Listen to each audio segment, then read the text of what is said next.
बंदी छोड़ सतगुरु रामपाल जी परमेश्वर जी की जय हो। सत्साई भाई और बहनों, दया पूज्य गुरुदेव भगवान की, सतगुरु रामपाल जी परमेश्वर जी की, जिनके विशेष आशीर्वाद से, शुभ आशीर्वाद से आप और हम सभी सत्सेवक भाई बहन साथ संगति से जुड़कर भक्ति मार्ग पर गुरुदेव के तत्व ज्ञान को आधार बनाकर मोक्ष प्राप्ति के लिए निरंतर आगे की ओर बढ़ रहे हैं। आज का वीडियो खास है, अहम है और हमें गहरी शिक्षा मिलेगी। हाल ही हरियाणा में परशुराम जयंती मनाई गई, रोहतक के पैरावर में। हरियाणा के मुख्यमंत्री नायब सिंह सैनी भी आए, समाज के अन्य गणमान्य व्यक्ति भी आए। साथ में बेवजह बिन बुलाए मेहमानों की तरह परम पूज्य परमेश्वर सतगुरु रामपाल जी के भक्तों ने भी शामिल होना पड़ा। एक धोखे के तहत धोखा किया शतलोक आश्रम मैनेजमेंट हरियाणा ने, सतगुरु रामपाल जी के कलयुगी परिवार ने। परशुराम जयंती से ठीक एक दिन पहले रात्रि में अपने कोऑर्डिनेटर सिस्टम के माध्यम से भगत समाज को धोखा देकर शतलोक आश्रम धनाना में इकट्ठा किया गया कि आज गुरुदेव इसार जेल से लाइव दर्शन देंगे 2 घंटे। सभी भगत भाई बहन ज़्यादा से ज़्यादा संख्या में आ जाओ। सच्चाई किसी को नहीं बताई। बेचारे भोले भाले भगत भाई बहन अपने गुरुदेव भगवान के दर्शनों की प्यासी आत्माएं दौड़ दौड़ कर चली आई और रात्रि में उन्होंने देखा कि हरियाणा रोडवेज की बसें इतनी ज़्यादा संख्या में आश्रम में क्यों आ रही हैं। 2 नहीं, 4 नहीं, 10 नहीं, 500 से ज़्यादा बसें रात्रि में हरियाणा रोडवेज की आ गई। संगत में खुसर पुसर शुरू हो गई। पता चला कि कल परशुराम जयंती है और हम भक्तों को आश्रम मैनेजमेंट के द्वारा परशुराम जयंती में भेजा जाएगा राजनीतिक रैली को सफल बनाने के लिए। भाई और बहनों, इस विषय पर हम चर्चा करेंगे। ये छोटी मोटी घटना नहीं है। आम जनता के लिए तो परशुराम जयंती मनाना एक साधारण सी घटना है, हर साल वो लोग मनाते हैं। परंतु सतगुरु रामपाल जी के भक्तों का कई हजारों की संख्या में उस रैली में जाना एक बहुत बड़ा विषय है। इस विषय पर हम चर्चा करेंगे। उससे पहले परम पूज्य परमेश्वर सतगुरु रामपाल जी भगवान का जयकारा लगाएंगे, क्योंकि गुरुदेव भगवान के आशीर्वाद के बिना कोई भी सत्संग, कोई भी साध संगति सफल नहीं हो सकती। बंदी छोड़ सतगुरु रामपाल जी परमेश्वर जी की जय हो। परम पिता परमात्मा, सारी सृष्टि के रचनहार, कुल मालिक, असंख्य ब्रह्मांडों के स्वामी, जगत गुरु, तीनों लोकों में प्रवेश करके सबका भरण पोषण करने वाले राजाधिराज, आत्माधार, नाथों के नाथ, देवों के देव, महादेव, सर्वेश्वर, महेश्वर, मृत्युंजय, अजरो अमर, आदि अनादि, सनातनी प्रभु, जगत पिता जगदीश्वर, श्री श्री 1008 की उपाधि के वास्तविक अधिकारी, अकाल मूरत शब्द स्वरूपी राम वासुदेव, सर्वगतम ब्रह्म, परम पूज्य, प्रथम पूज्य, परम संत, परम पुरुष, परम धनी, परम दयालु, सत्य कबीर, हक्का कबीर, अल्लाहु कबीर, अल्लाहु अकबर, बाखबर, अल्लाह ताला, जगत के तारणहार, जगत के मुक्तिदाता, जगत के जगन्नाथ, हारे के सहारे, हिंदुओं के राम, मुसलमानों के अल्लाह, सिखों के वाहिगुरु, ईसाइयों के मसीह, दया के सागर दयानिधि, करुणा के सागर करुणानिधि, स्वयंभू परिभू, संकट मोचन, कष्ट हरण, मंगल करण, दुख भंजन, अविगत कबीर, निर्विकार निर्विषम परमात्मा, अलय अलेख सतगुरु, आदि अनादि सतगुरु, असली मर्यादा पुरुषोत्तम, असली राम, असली कृष्ण, असली घनश्याम, असली मुरारी, राजाओं के राजा, महाराजाओं के महाराजा, शहंशाहों के शहंशाह, सम्राटों के सम्राट, भगवानों के भगवान, अल्लाहों के अल्लाह, प्रभुओं के प्रभु, मसीहाओं के मसीह, सच्चे वाहिगुरु, बाबाओं के बाबा, पीरों के पीर, सेठों के सेठ, जगत सेठ, सावड़सा सेठ, सर्वगुण संपन्न, अनंत कोटि कलाओं के स्वामी, अनंत कोटि ब्रह्मांडों के नायक, योगियों में महायोगी, ध्यानियों में महाध्यानी, सिद्धों में परम सिद्ध, ज्ञानियों में तत्वज्ञानी, ब्रह्म ज्ञानी, महाज्ञानी, परम ज्ञानी, सर्वश्रेष्ठ ज्ञानी, विज्ञानी, युवा कबीर, समृत कबीर, असमवात, अमित ओजा, सच्चे रहनुमा, करीम अल्लाह, सुभान अल्लाह, दुनिया के अंतिम पैगंबर, 8 सितंबर 1951 से गांव धनाना, जिला सोनीपत, हरियाणा, भारतवर्ष की पावन भूमि पे प्रकट रियल कल्कि भगवान श्री नारायण साकार हरि, श्री बाबा साहेब, नूर अनंत परमात्मा, सच्चे बाखबर, सच्चे दरवेश, संत शिरोमणि सतगुरु रामपाल जी परमेश्वर जी के चरण कमल में साध संगति से जुड़े हुए देश विदेश से आप और हम सभी सत्सेवक भाई बहनों का अनंत कोटि दंडवत प्रणाम। भाई और बहनों, वैसे तो राजनीतिक रैलियां हरियाणा हो चाहे राजस्थान हो आए दिन होती रहती हैं और सतगुरु रामपाल जी परमेश्वर जी के भक्तों को इन राजनीतिक रैलियों से और राजनेताओं से कोई लेना देना नहीं होता है। आपने आज से पहले हमारे इस तरह की वीडियो नहीं देखे होंगे क्योंकि हमें गंदी राजनीति से कोई मतलब नहीं होता है। हम एक आध्यात्मिक संस्था सत्य कबीर पंथ से जुड़े हुए हैं, साध संगति से जुड़े हुए हैं। हमारा मकसद अपनी आत्मा का आत्म कल्याण करवाना है, सांसारिक व्यवस्थाओं से हटकर अपने गुरुजी के वचन को फॉलो करके अपने जीवन को सफल बनाना होता है। परंतु परशुराम जयंती पर जो राजनीति हुई है, हमें उससे भी कोई लेना देना नहीं है। परंतु यदि जबरदस्ती हमारे गुरुदेव भगवान को उस राजनीति में घसीटा जाएगा, जिस सतगुरु का राजनीति से और राजनेताओं से सदा 36 का आंकड़ा रहा है। सन 1994 से सतगुरु रामपाल जी परमेश्वर जी ने आध्यात्मिक प्रवचन करने शुरू किए हैं। आप उनका एक गांव के सरपंच के साथ भी कोई फोटो नहीं दिखा सकते। आप उनका एक छोटा सा राजनीतिक स्टेटमेंट किसी भी राजनेता के साथ में नहीं दिखा सकते। परंतु 2014 बरवाला कांड के बाद सतगुरु रामपाल जी के कलयुगी परिवार ने, उनके बेटा बेटी भाई बंधु रिश्तेदारों ने अपने राजनीतिक स्वार्थों के चलते अपनी भक्ति का भी सत्यानाश किया है और लाखों की संगत जो अंधी होकर उन लोगों के पीछे चल पड़ी है, उनकी भक्ति और मर्यादाओं का भी सत्यानाश हो रहा है। तो अगर राजनीति में नाम आएगा हमारे गुरुदेव भगवान का, यदि राजनीति से जोड़कर हमारे गुरुदेव को बदनाम करने की साजिश की जाएगी, कोशिश की जाएगी, वो साजिश करता चाहे उनके परिवार वाले हों या संगत का कोई आम व्यक्ति हो या समाज का कोई भी व्यक्ति हो, तो वहां हमें बोलना पड़ेगा। यदि बात आती है अपने राजनीतिक स्वार्थों के चलते भगत समाज की मर्यादाएं तुड़वाने की, तो वहां हमें बोलना पड़ेगा। भाई और बहनों, इस घटना से आप और हमें एक बहुत गहरी शिक्षा मिलेगी, बहुत गहरी शिक्षा। गुरुदेव भगवान ने दास को प्रेरणा की तो दास लाइव आया। क्या शिक्षा है आप सबके सामने। काल हमें किस प्रकार से धोखा देगा, त्रिकुटी पर ये वर्तमान जो हमारा समय है, ये रिहर्सल हो रही है। हम इस रिहर्सल में सफल हो पाते हैं या असफल होते हैं, ये तो आप और हमारे बुद्धि और ज्ञान विवेक के ऊपर निर्भर करेगा। गुरुदेव ने तो सत्संग रूपी खीर खिलाने में कोई कसर नहीं छोड़ी, परंतु भगत समाज गुरुदेव के उस अमृत ज्ञान को अपने अंदर समा नहीं पाया और आज काल के जाल में फंसता जा रहा है, अपने ही भगत भाई बहनों के माध्यम से अंधविश्वास करके। जबकि ये अंधविश्वास, ये ब्लाइंड फेथ भक्ति मार्ग पर केवल अपने गुरुदेव भगवान पर करना होता है, उनके प्रवचनों पर करना होता है। किसी भगत के मनमाने आचरण पर ब्लाइंड फेथ नहीं करना होता है। तो काल हमें किस प्रकार से ठगेगा, क्योंकि ये दुनिया तो भाई और बहनों सांसारिक व्यवस्था में जी रही है। दुनिया अपने आप को बहुत ज़्यादा शाना समझती है, परंतु ये दुनिया तो बहुत पीछे बाबा आदम के ज़माने में जी रही है। दुनिया केवल इन्हीं चीज़ों को सब कुछ मानती है कि विज्ञान ने ये कर दिया, विज्ञान ने वो कर दिया, मेरे घर में ये सुख हो गए, ये ठाट बाट हो गए, मैं नौकरी लग गया, मैंने बड़ी कोठी बना ली, बड़ी कार ले ली, इतने मेरे प्लाट हैं, मेरा फार्म हाउस है। दुनिया केवल बस इन्हीं चीज़ों में उलझी हुई है और ये सारी की सारी चीज़ें हैं काल की, काल व्यवस्था।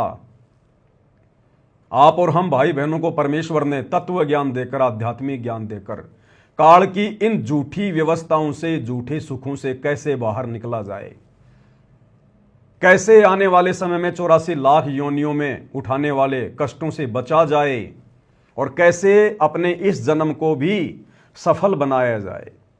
गुरुदेव ने हमें वो अद्वितीय आध्यात्मिक ज्ञान दिया है जो आध्यात्मिक ज्ञान दुनिया के पास में नहीं है। तो भाई और बहनों, ये हमारी रिहर्सल का समय है, परीक्षा का समय है। परमात्मा हमें चेक कर रहे हैं बारंबार। काल जानबूझकर अपने षड्यंत्र के तहत इस तरह की घटनाओं को जन्म देता है और परमात्मा काल के द्वारा पैदा की गई इस तरह की घटनाओं के माध्यम से अपने भक्तों की परीक्षा लेता है। और बार बार गुरुदेव भगवान हिसार जेल से संदेशा दे रहे हैं कि बच्चों, ये आपकी अग्नि परीक्षा का समय है, अग्नि परीक्षा का। तो भाई और बहनों, ये जो घटना घटी है परशुराम जयंती वाली, इस घटना से हमें पता चलेगा कि काल किस प्रकार से अपना काम निकाल कर दूसरों के कंधों पर पैर रखकर बंदूक चलाकर अपना शिकार करके और जिसके कंधे पर खड़ा था फिर कैसे उसको ठोकर मारता है। मतलब के बिना कोई नहीं प्यारा। परमात्मा कहते हैं जब तक बैल चले हड़िए में तब तक डाले चारा, और बूढ़ा हो तब नाथ काट दे वो घर घर लाठे खाया। तो जैसे ही हरियाणा के एक मंत्री अरविंद शर्मा का राजनीतिक स्वार्थ पूरा हुआ, शतलोक आश्रम मैनेजमेंट हरियाणा के माध्यम से गुरुदेव के कलयुगी बेटों को, गुरुदेव के भाई को मोहरा बनाया गया परशुराम जयंती वाले दिन हरियाणा के मुख्यमंत्री की रैली को सफल बनाने के लिए। और जब ये बात हरियाणा में छिड़ी, लोगों ने अरविंद शर्मा के इंटरव्यू लेने शुरू किए, तो किस प्रकार से हरियाणा के मंत्री अरविंद शर्मा ने अपना पल्ला झाड़ लिया। संत रामपाल जी के भक्तों के कारण जिस रैली को उन्होंने सफल बनाया, उसने सतगुरु रामपाल जी का नाम तक नहीं लिया। अन्य संतों और पंथों की प्रशंसा की कि वो रैली में आए, उन्होंने रैली को सफल बनाया, परंतु संत रामपाल जी के भगत जो तकरीबन 50,000 से ज्यादा संख्या में गए थे, उनका कोई नाम तक नहीं। और उल्टा सतगुरु रामपाल जी के भक्तों के सिर पर मटका फोड़ दिया कि हमने नहीं बुलाया, हमने नहीं बुलाया। क्या कहा मंत्री अरविंद शर्मा ने कि हमने तो सभी को रुक्का मारकर सामूहिक रूप से न्योता दिया था, हमने किसी को पर्सनली इनवाइट नहीं किया। और परशुराम जयंती में वो लोग आए हैं जिन लोगों की परशुराम में आस्था थी, जो लोग परशुराम को अपना भगवान मानते हैं, हमने किसी को नहीं बुलाया। जबकि ये जग जाहिर है, सतलोक आश्रम मैनेजमेंट हरियाणा को भी पता है, भक्तों को भी पता है कि सतलोक आश्रम धनाना में 500 से ज्यादा बसें उसी मंत्री अरविंद शर्मा ने भेजी थी। अगर उन्हें कोई मतलब ना होता, अगर स्पेशल ना बुलाया होता, तो 500 बसें सतलोक आश्रम धनाना में हरियाणा रोडवेज की क्यों भेजी गई। लेकिन भाई और बहनों, काल इसी प्रकार से ठगता है। एक बहुत गहरी शिक्षा है ये। हम सत्सेवक भाई बहनों ने बहुत गहरी शिक्षा लेनी है कि हम निकट भविष्य में इस प्रकार की गलतियां ना करें, जो गलतियां दिन प्रतिदिन करके सतलोक आश्रम से जुड़े हुए भाई बहन करते जा रहे हैं और अपनी भक्ति का सत्यानाश करवा रहे हैं। तो जब मंत्री अरविंद शर्मा का इंटरव्यू लिया एक यूट्यूबर ने, तो किस प्रकार से उन्होंने जवाब दिया और अपना पल्ला झाड़ लिया कि भैया हमने किसी को नहीं बुलाया, हमने रामपाल जी के भक्तों को नहीं बुलाया, हमने तो सबको रुक्का मार के सामूहिक रूप से न्योता दिया था। और भैया इस रैली में तो वो आए हैं जिनकी आस्था परशुराम में थी। फोड़ दिया मटका भक्तों के सिर के ऊपर कि जिनकी आस्था भगवान परशुराम में थी वो आए हैं, हमने किसी को पीले चावल नहीं भेजे थे। सुनिएगा भाई और बहनों, साथ साथ विश्लेषण करते जाएंगे। क्या क्या कुछ कहा।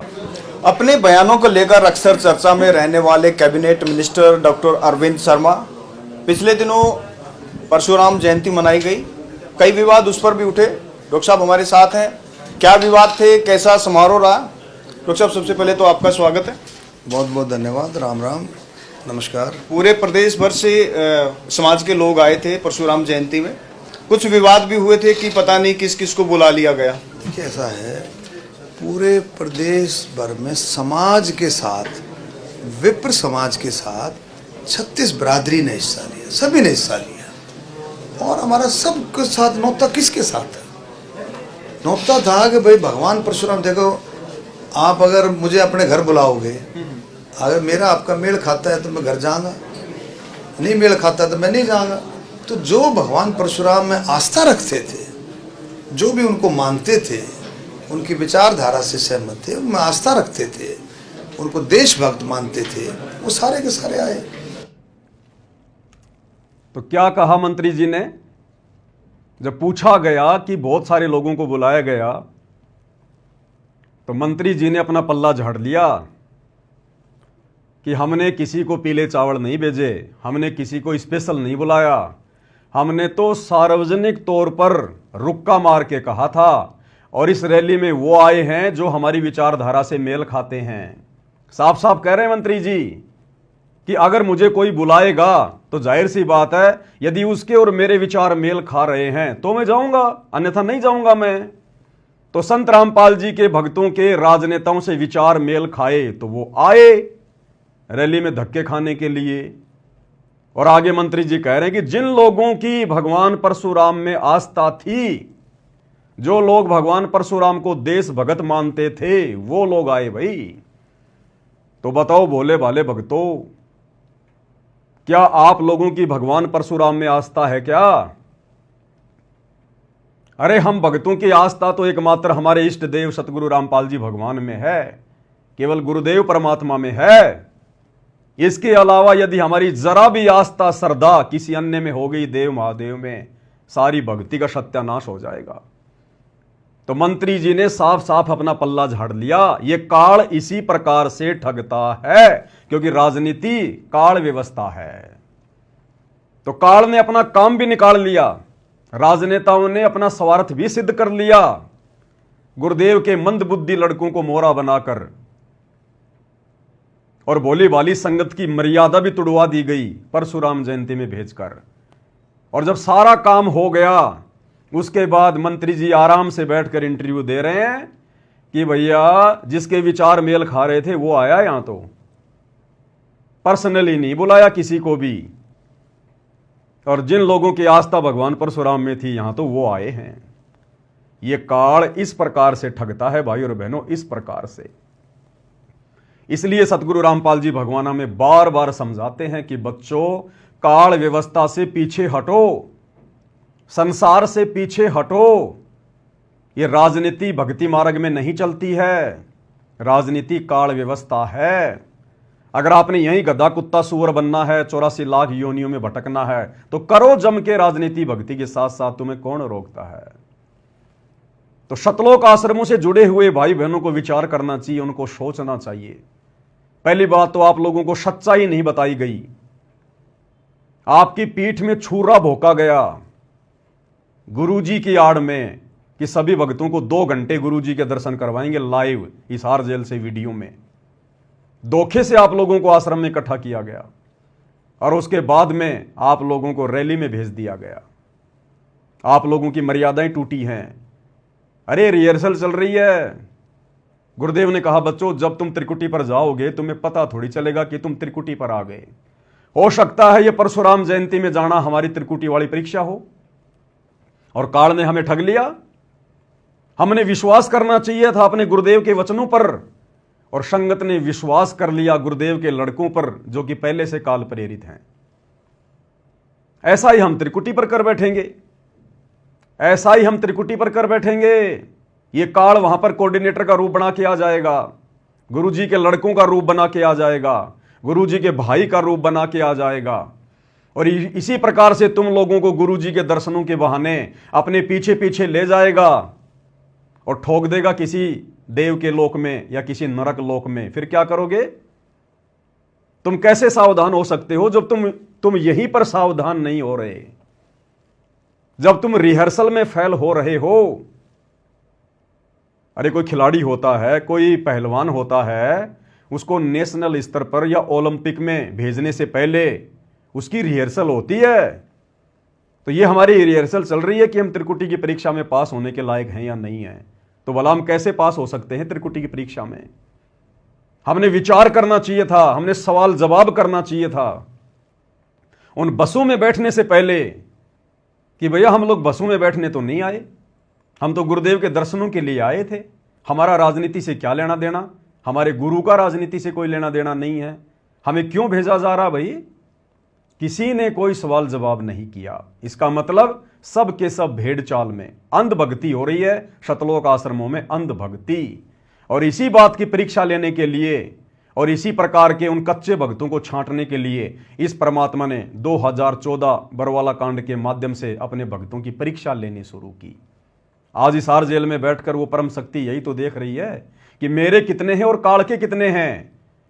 जो काल व्यवस्था में सड़ेंगे, जो गुरु के ज्ञान को आधार बनाकर आगे नहीं बढ़ेंगे, वो काल के हैं, और जो गुरु के ज्ञान को आधार बनाकर भक्ति मार्ग पर चलेंगे उनको काल डगमग नहीं कर सकता। ये हमारी परीक्षा थी, ये भक्तों की रिहर्सल थी, जिसमें शतलोक आश्रमों से जुड़े हुए सभी भगत पूर्णतया फैल साबित हुए। फैल। आगे क्या कुछ कहा मंत्री जी ने, जब पूछा गया संत रामपाल जी के भक्तों का नाम लेकर, संत रामपाल जी का नाम लेकर, कि इस रैली में तो बाबा रामपाल के भगत भी आए थे, आप उसके बारे में क्या कहेंगे? तो मंत्री जी क्या कह रहे हैं, जिन बाबा रामपाल के मंदबुद्धि भक्तों ने इस रैली को सफल बनाया भीड़ के रूप में, उनका कोई नामो निशान तक नहीं, संत रामपाल जी की कोई प्रशंसा नहीं। अन्यथा मंत्री जी को तो धन्यवाद करना चाहिए था कि बाबा रामपाल का हम बारंबार धन्यवाद करते हैं, जो उन्होंने 500 बसों में अपने भक्तों को बैठाकर हमारी रैली को सफल बनाया। पूरा हरियाणा प्रदेश जानता है। उसके बावजूद भी मंत्री जी ने सतगुरु रामपाल जी का नाम तक नहीं लिया, क्योंकि जब काल का सवार सिद्ध हो जाता है तो फिर वो यही करता है। अरे गुरुदेव ने हमें सृष्टि रचना में बताया कि जब काल का और परमात्मा का जोगजीत रूप में आमना सामना हुआ तो काल ने बहुत सारे वचन भरवा लिए, और जब सारे वचन परमात्मा ने दे दिए, तथास्तु तथास्तु, अंत में काल खिलखिलाकर हंसने लगा कि जाओ जोग जीत संसारा, जीवन माना कहा तुम्हारा। अर्थात जैसे ही इस काल का सवार सिद्ध होता है फिर ये किसी का सगा नहीं है। तो मंत्री जी का सवार सिद्ध हो गया। अब मंत्री जी इंटरव्यू में बाबा रामपाल जी का नाम तक लेने से शर्मा रहे हैं। नाम तक लेने से राधा स्वामी का नाम ले दिया, धूणी दास के भक्तों का नाम ले दिया, अन्य कबीर पंथियों का नाम ले दिया, छुडानी धाम का नाम ले दिया कि वहां से भी भगत आए, परंतु सतगुरु रामपाल जी का और उनके भक्तों का रिंचक भी नाम नहीं लिया गया, जबकि सबसे ज्यादा संख्या में बाबा रामपाल के ही मंदबुद्धि भगत उस रैली में गए थे। क्या कुछ कह रहे हैं मंत्री जी, आगे ध्यान से सुनिएगा। आप अगर मुझे अपने घर बुलाओगे, अगर मेरा आपका मेल खाता है तो मैं घर जाऊंगा, नहीं मेल खाता तो मैं नहीं जाऊंगा। तो जो भगवान परशुराम में आस्था रखते थे, जो भी उनको मानते थे, उनकी विचारधारा से सहमत थे, उनमें आस्था रखते थे, उनको देशभक्त मानते थे, वो सारे के सारे आए। रामपाल जी के अनुयायी देखिए देखिए ना, देखो ऐसा है, देखो सुनो छोटा सा, एक सेकंड है सुरेंद्र, तेरी सुन ले, मुश्किल कर सुन ले, तेरी सारा सवाल ये है तेरे। ऐसा है, देखो रैली में हमने रुक्का मारकर नोता दिया था भाई, सब आओ दिया था नहीं, सब आओ। रैली में जो भी भगवान परशुराम प्रेमी है वो सब आओ, कहा था नहीं कहा था। और आपने देखा होगा स्टेज पर कितने सारे महानुभाव, संत महानुभाव बैठे थे स्टेज पर। आप ये भी कह सकते हो जी वो कैसे आ गए महानुभाव। सुन तो राधा, एक मिनट, राधा स्वामी, सुन तो राधा स्वामी, कबीर पंथी, आपको शायद इस बात का मुझे समझ में नहीं आता, आपको इस बात का पता ही नहीं, मेरा परिवार कबीर पंथी, आपको पता है। हमने जो शब्द गुआया आपने सुना, हो आपने शब्द सुना कि नहीं सुना, आप थे ही नहीं वहां पर। सुनना भाई, आपने शब्द सुना, वो मुणक गांव का रविदासिया संत था, संत धूणीदास जी। अब आपको वो कैसे आया, उसके पंत, उसके धूणीदास जी के कम से कम 500 शिष्य आ रहे थे। क्या कह रहे हैं मंत्री जी, सबकी तारीफ कर दी मंत्री जी ने कि मुणक गांव के और धूणीदास संत के भी शिष्य आए हुए थे, कबीर पंथी भी आए हुए थे, छुडानी वाले भी आए हुए थे, राधा स्वामी वाले भी आए हुए थे, परंतु सतगुरु रामपाल जी का और उनके मंदबुद्धि भक्तों का जिक्र भी नहीं, जिन्होंने रैली को सफल बनाया। और मंत्री जी कह रहे मैं कबीर पंथी हूं, जबकि सबको पता है कि मंत्री जी नकली कबीर पंथी हैं। असली कबीर पंथ पूरे विश्व में वर्तमान में केवल सतगुरु रामपाल जी का है, केवल सतगुरु रामपाल जी का। और मंत्री जी सतगुरु रामपाल जी से उपदेश प्राप्त नहीं है। तो सबकी प्रशंसा कर दी, सबकी बुरी बुरी तारीफ कर दी, परंतु सतगुरु रामपाल जी का नामो निशान नहीं। इसको कहते हैं काल ऐसे धोखा देता है जब उसका स्वार्थ पूरा हो जाता है। आप और हम भाई बहनों ने शिक्षा लेकर आगे बढ़ना है।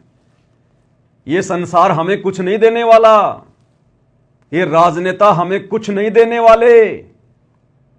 ये काल व्यवस्था है, जैसे इनका स्वार्थ पूरा होगा ये ठोकर मारेंगे, ठोकर, जैसे कि वर्तमान में मारी जा रही है मंत्री जी के द्वारा सतगुरु रामपाल जी को और उनके भक्तों को। सबकी प्रशंसा कर दी, जिसके 500 भगत आए उसकी प्रशंसा कर दी, जिस राधा स्वामी के इक्के दुक्के भगत आए उनकी प्रशंसा कर दी, परंतु सतगुरु रामपाल जी का नामो निशान भी नहीं। किस लिए गए थे फिर वहां पर? अरे किस लिए गए थे फिर वहां पर?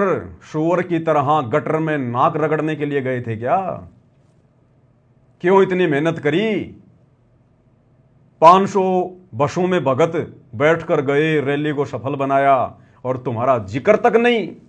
काल ऐसे धोखा देता है, ऐसे धोखा, जब उसका कार्य सिद्ध हो जाता है।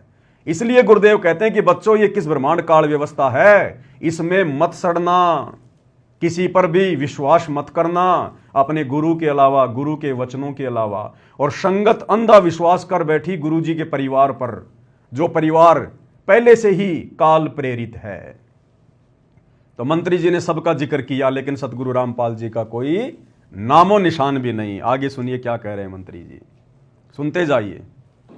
पिछले 120 साल से, कितने 120 साल से हर साल मेरे घर में सत्संग होता है। 10, 11, 12 कबीर साहब की वाणियों का, गरीबदास जी द्वारा रचित उनके ग्रंथ का। चुनानी धाम से भी बहुत सारे संत आए हुए थे, बहुत सारे उनके अनुयायी आए हुए थे।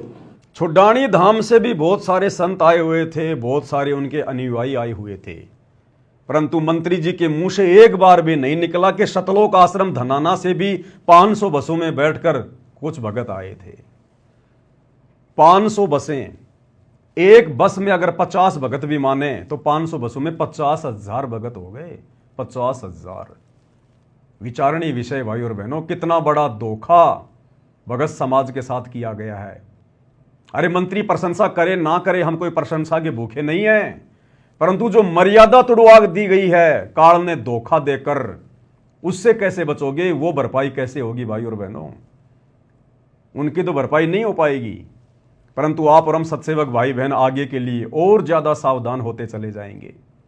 आप और हमें इन घटनाओं के माध्यम से दृढ़ता मिलती है कि हे भगवान, आपने हमें साथ संगति से जोड़कर कैसे बचा लिया, काल व्यवस्था में सड़ने से कैसे बचा लिया परमात्मा।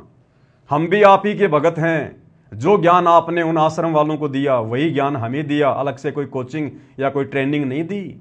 परमेश्वर, हमारे ऊपर आपने कैसे रजा बख्शी, सद्बुद्धि की, ज्ञान योग की, जो हमें बिल्कुल शीशे की तरह, आईने की तरह साफ साफ दिखाई दे रहा है कि कौन से भक्ति विरुद्ध ये कुकर्म करने से हमारी मर्यादाएं टूटेंगी और कौन से भक्ति अनुकूल सदकर्म करने से हमारे गुरुदेव भगवान प्रसन्न होंगे। तो आप और हमने गुरुदेव का सौ शुक्रिया अदा करना चाहिए कि गुरुदेव ने हमें साध संगति से जोड़ रखा है। तो मंत्री जी कह रहे हैं कि 120 साल से मैं कबीरपंथी हूं। बिल्कुल होंगे, नो डाउट। और आगे क्या कह रहे हैं मंत्री जी? तो आप लोगों को, हम सबको इस बात से, देखो किसी के ऊपर कोई प्रेशर नहीं था। पहली बात सुन लो, अपने आप अपनी मर्जी से आए। मंत्री जी कह रहे हैं किसी के ऊपर कोई प्रेशर नहीं था, अपनी मर्जी से आए हैं, अपनी मर्जी से। मंत्री जी ने पल्ला झाड़ दिया कि हमने नहीं बुलाया, हमने कोई बसे नहीं भेजी, हमने किसी को पीले चावल नहीं दिए आने के लिए। जिसकी परशुराम जी में आस्था थी और जिसके विचार हम राजनेताओं से मेल खा रहे थे वो आए, वो चाहे आम समाज का व्यक्ति हो, चाहे सतगुरु रामपाल जी का भगत हो। अब क्या करोगे भक्तों? मंत्री जी ने तो मटका फोड़ दिया तुम्हारे सिर पर। काल ऐसा ही करता है। एक कहावत है गांव में, गरज हटी और गुजरी नटी। गरज हटी और गुजरी नटी, यानी अपना स्वार्थ सिद्ध होते ही मुंह मोड़ लेना। तो ऐसा तमाचा मारा है मंत्री जी ने सतगुरु रामपाल जी के अंध भक्तों पर। उन्हीं के ऊपर उन्हीं का जूता, उन्हीं का सिर। ये काल ऐसे पीटता है भाई और बहनों, अपना स्वार्थ सिद्ध करके। आगे क्या कह रहे हैं मंत्री जी, ध्यान से सुनिएगा। अब गुरुदेव भगवान हमें क्या शिक्षा दे रहे हैं भाई और बहनों। ये हिसार जेल से आया हुआ विशेष संदेश है, विशेष संदेश नंबर 45। और ये कोई आज का नहीं है, ये आज से 2.5-3 साल पहले सतलोक आश्रम के नामदान सेंटरों पर सुबह सुबह 5 बजे जो ये भीड़ जाया करती थी सत्संग सुनने के लिए, ये वही विशेष संदेश हैं जो पहले नामदान सेंटरों पर आए थे। उसके 2 साल बाद फिर ये यूट्यूब पर डाले जा रहे हैं। तो गुरुदेव ने तो हमें पहले ही आगाह कर दिया था, मालिक तो अंतर्यामी है, जानी जान है, उनको पता कि काल हमें कैसे कैसे ठगेगा। गुरुदेव ने तो हमें अपने रिश्तेदारों तक से भी जो अनुपदेशी हैं, हमने उनसे भी ज्यादा मेल मिलाप ना रखने की सलाह दी है कि तुम्हारा यहां पर कोई नहीं है, तुम कति लावारिस हो, लावारिस। और जब तुम सतगुरु की शरण में आ जाते हो उसके बाद तो ये काल तुम्हें ज्यादा से ज्यादा नीचे नरक में ले जाने का प्रयास करेगा। तुम्हारे साथ में तरह तरह के षड्यंत्र करेगा। वो षड्यंत्र किसी भी अनुपदेशी के माध्यम से हो सकता है, उपदेशी के माध्यम से जो मर्यादा तोड़कर भगत बनने का ढोंग कर रहा है उसके माध्यम से हो सकता है, तुम्हारे रिश्तेदारों के माध्यम से हो सकता है। तो गुरुदेव ने तो हमें यहां तक समझा दिया कि बच्चों ये रिश्तेदार भी किसी के नहीं है। मतलब के बिना कोई नहीं प्यारा, शवारत के बिना कोई नहीं प्यारा। और गुरुदेव कह रहे हैं कि तुम क्या रिश्तेदारियों में आना जाना, फालतू में उनसे मेल मिलाप करना, इस मोह ममता में पड़े हो, तुम मोक्ष मार्ग पर चल रहे हो और काल की व्यवस्था में सड़ रहे हो। गुरुदेव कह रहे हैं तुम किसी रिश्तेदार से 20,000 रुपए उधार ले लो और उसको समय पे मत दो, अगली बार तुम्हें चाय की भी नहीं पूछेगा, चाय की भी। ये रिश्तेदार, तुम्हारे रिश्तेदार तुम्हें अपने दरवाजे पर देखकर भी खुश नहीं है। गुरुदेव के कहने का मतलब है कि बच्चों प्यार प्रेम से तो रहो, सबको मीठा बोलो, लेकिन पहले की तरह काल व्यवस्था से बाहर निकलो, इतना अंदर मत घुसो। काल के अंदर जो अनुपदेशी है वो काल है। और यहां सरेआम राजनेताओं के अंदर घुसा जा रहा है, राजनेताओं की रैलियों में घुसा जा रहा है। आंखें बंद करके तो कैसे भक्ति सफल कर पाएंगे हम, कैसे हम सतलोक जा पाएंगे। काल तो हमें यही ठग रहा है धरती पर। अभी तो त्रिकुटी शेष है, त्रिकुटी के बाद में उसका झांझड़ी दीप आएगा। जब जाएंगे हम उसके वहां पर, जब उसके सिर पर पैर रखने का समय आएगा तो वो कैसे सर नीचा करेगा। हम तो यहीं पर ठगे जा रहे हैं उसके द्वारा, वो बाहर कैसे निकलने देगा हमें। और जबरदस्ती गुरुदेव भगवान करेंगे नहीं। तो गुरुदेव हमें एक छोटे से सत्संग के माध्यम से, ये 2 मिनट का सत्संग है, गुरुदेव ने तो हमें अपने अनुपदेशी यार दोस्त मित्र रिश्तेदारों से भी दूरी बनाकर अपनी भक्ति सफल करने की शिक्षा दी है। और आप लोग क्या कर रहे हो, वो राजनेता ना तुम्हारे कोई यार दोस्त रिश्तेदार, और फिर भी तुम अंधे होकर उनकी रैलियों में भीड़ के रूप में जा रहे हो। ठीक है, धोखा हो गया तुम्हारे साथ में, तुम्हारे ही भगत भाई बहनों ने धोखा कर दिया, गुरुदेव के बेटा बेटियों ने धोखा कर दिया, आश्रम मैनेजमेंट ने धोखा कर दिया। लेकिन कम से कम अब तो आंखें खोलो, अब तो इन लोगों से दूरी बनाओ, अब तो कम से कम ज्ञान को आधार बनाओ, अब तो उन आश्रमों में जाना छोड़ो, घर बैठकर भक्ति करो, ज्ञान को आधार बनाओ, मर्यादा निभाओ। जैसे हम सत्सेवक भाई बहन साथ संगति से जुड़कर पिछले 10-12 वर्षों से हम किसी आश्रम में नहीं गए, किसी नामदान सेंटर पर नहीं गए, और हमारा गुरु भगवान पल पल शब्द रूप में हमारे साथ में है, पल पल किसी का बाल भी बांका नहीं होने दे रहा, बाल भी बांका, और अपने बच्चों को ऐसे रख रहा है इस काल व्यवस्था में जैसे समुद्र के ऊपर नौका चलती है। तो अब तो कम से कम सवाल जवाब करो उन कोऑर्डिनेटरों से, नामदान संचालकों से, उन आश्रम संचालकों से, गुरुजी के बेटा बेटी से कि नालायकों क्यों हमारी मर्यादा तुड़वाई। तुम भगत होकर अगर गुरु की आड़ में धोखा कर रहे हो तो हम किससे उम्मीद करें, किसके ऊपर विश्वास करें फिर हम। अब तो कम से कम जागरूक हो जाओ, अब तो कम से कम उन आश्रमों में जाना छोड़ो। तो गुरुदेव क्या कह रहे हैं, हम कितना प्यार से समझा रहे हैं परमात्मा। अब अकल ठिकाना आई आपकी, और धन्य है आप, परमात्मा ने आपको शरण में लिया। असंख्य युगों से आपके पीछे पड़े थे दाता, आपको जैसे तैसे बचा बचू को भक्ति में प्रेरणा रख कर, आपकी आस्था बनाकर अब इस समय में आपको ले आए। अब ध्यान दो, मजाक ना समझो, हल्के में ना लो इन बातों को। गुरुदेव कह रहे हैं ध्यान दो, मजाक में ना लो, हल्के में ना लो इन बातों को। तो गुरुदेव भगवान के इस वचन की लाज तो केवल सत्सेवक भाई बहन रख रहे हैं, जो इस भक्ति मार्ग को हल्के में नहीं ले रहे, मजाक में नहीं ले रहे, संघर्ष कर रहे हैं मर्यादाओं के लिए, अपने आत्म कल्याण के लिए, भक्ति को सफल करने के लिए। और मजाक में कौन लोग ले रहे हैं? सतलोक आश्रम से जुड़े हुए भाई बहन, आश्रम मैनेजमेंट, गुरु का परिवार, ये लोग हल्के में ले रहे हैं, मजाक में ले रहे हैं। और ये मजाक कितना भयंकर परिणाम देगा आने वाले समय में। ये परमात्मा है निष्पक्ष परमात्मा, पक्षपात नहीं करेगा। आने वाला समय जो युग परिवर्तन का है, विनाशकारी समय जो शुरू हो चुका है, कई वर्षों तक चलेगा, उसमें कमर टूटेगी उन भक्तों की जो आज मजाक में ले रहे हैं, हल्के में ले रहे हैं।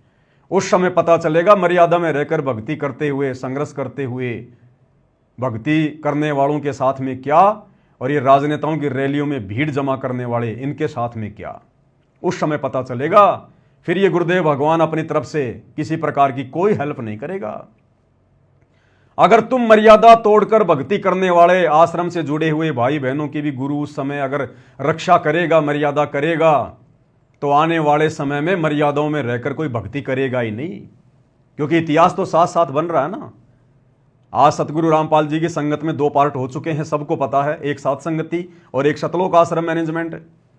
सात संगत वाले गुरु ज्ञान में रहकर, गुरु को भगवान मानकर और हर प्रकार से मर्यादाओं में रहकर अपनी भक्ति कर रहे हैं, संघर्ष कर रहे हैं। आश्रम वाले बिल्कुल काल व्यवस्था में सड़ रहे हैं, उनके लिए कोई मर्यादा नहीं है, ना वो गुरु को परमात्मा मानते। तो भैया ये इतिहास तो बन रहा है। तो आने वाले समय में फिर दुनिया कैसे अंतर देखेगी? अगर इन आश्रम वालों की भी अगर विनाशकालीन समय में अगर इसी प्रकार से मौज हुई, इनकी भी अगर रक्षा हुई, तो आने वाला समाज इस भक्ति को इतना सीरियस नहीं लेगा कि रे कुछ नहीं। ये देखो ना इतिहास, वो सत्सेवक थे, पागल थे, बावड़े थे, वो मंदबुद्धि थे, फालतू में गुरु जी की मर्यादाओं को सीरियस ले रहे थे, फालतू में समाज के साथ में संघर्ष कर रहे थे। ये देखो ये सतलोक आश्रम से जुड़े हुए अंध भगत दिन रात मर्यादा तोड़ रहे थे। ये गुरु जी की मर्यादाओं के विरुद्ध इन्होंने धनाना गांव में 1 करोड़ रुपए की लागत से गांव वालों को खुश करने के लिए बैडमिंटन का स्टेडियम बनवा दिया। और इनका देखो बाड़ी बाका नहीं हो रहा। सोनीपत के गोहाना में जाटों की धर्मशाला बनवाई इन्होंने, 5वां फ्लोर बनवा दिया 1 करोड़ रुपए में। भक्तों का ज्योति पाठ का पैसा वहां ठोक दिया गया। देखो इनका बाड़ी बाका नहीं हो रहा। हरियाणा के जाट आरक्षण में लाखों की संख्या में ये आश्रम से जुड़े हुए भाई बहन वहां जाकर बैठे। देखो ना इनका कोई बाड़ी बाका नहीं हो रहा। राजस्थान के गैंगस्टर आनंदपाल सिंह की सीबीआई जांच का इन्होंने समर्थन किया, 5 लाख रुपए चंदे के रूप में दिए गैंगस्टर की सीबीआई जांच के लिए राजपूत करनी सेना को। देखो इनका बाली बाका नहीं हो रहा। अपने स्वार्थ के लिए ना जाने इन्होंने क्या क्या कुकर्म कर दिए। अयोध्या में इन्होंने भंडारा लगा दिया आन उपासकों के लिए। देखो ना आज इनका बाली बाका नहीं हो रहा। तो आने वाले समय में इस भक्ति को कोई सीरियस नहीं लेगा, गुरु की मर्यादाओं को कोई सीरियस नहीं लेगा। इसलिए थोड़े समय बाद जब वो विनाशकारी समय शुरू होगा, उस समय पता चलेगा इन मंदबुद्धि सतलोक आश्रम से जुड़े हुए अंध भक्तों को कि मर्यादा तोड़कर भक्ति का ड्रामा करने की क्या सजा मिलती है। और गुरु की गैर हाजिरी में गुरु को परमात्मा मानकर, ज्ञान को आधार बनाकर, डरकर भक्ति करते हुए, संघर्ष करते हुए अपनी भक्ति को सफल बनाने का क्या परिणाम निकलता है, ये आने वाले समय में पता चलेगा। तो क्या कह रहे हैं गुरुदेव? ये तो कल फूक निकल जाएगी, परसों तो हमें कौन पूछेगा, जिसके ऊपर सब कुछ नुकसान हुए बैठे। अब ध्यान दो, मजाक ना समझो, हल्के बना लो इन बातों को। ये तो कल फूक निकल जाएगी, परसों तो हमें कौन पूछेगा, जिसके ऊपर सब कुछ नुकसान हुए बैठे। ये परिवार, ये संसार, ये लोग लाग रिश्तेदार, ये भी इतने साथ से रहेंगे आपका जब तक आपका ठीक ठाक गुजारा है। जिस दिन आप हैंड टू माउथ हो जाओगे, अपने द्वार पर देख कर राजी नहीं होंगे रिश्तेदार को, पड़ोसी भी। सुन लो, ये कति यूनिवर्सल ट्रूथ है। क्या कहा गुरुदेव? जिस दिन आप हैंड टू माउथ हो जाओगे, अपने द्वार पर देख कर राजी नहीं होंगे रिश्तेदार को, पड़ोसी भी। ये कति यूनिवर्सल ट्रूथ है। गुरुदेव कह रहे हैं जिस दिन तुम हैंड टू माउथ हो जाओगे, यानी अपने रिश्तेदारों के किसी मतलब के नहीं रहोगे, ये रिश्तेदार तुम्हें अपने घर के दरवाजे पर देखकर भी खुश नहीं होंगे जिनके ऊपर तुम चौड़े हुए बैठे हो। तो जब रिश्तेदार ऐसा कर सकते हैं, क्योंकि परमेश्वर कह रहे हैं साध वचन पलटे नहीं पलट जाए ब्रह्मांड, ये अंतर्यामी भगवान है और कह रहे हैं यूनिवर्सल ट्रूथ है, सार्वभौमिक सत्य है, ये झूठ रिंचक भी नहीं है। तो जब रिश्तेदार ऐसा कर सकते हैं, राम समाज में कर रहे हैं, हम देख रहे हैं ना, तो ये राजनेता हमारे लगते क्या हैं? गुरु का परिवार हम भक्तों का लगता क्या है?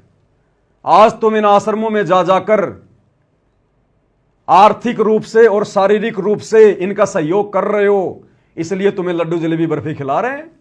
तुम कल को सारे साथ संगति से जुड़ जाओ, ये तुम्हारा मुंह देखकर खुश नहीं है, मुंह देखकर भी।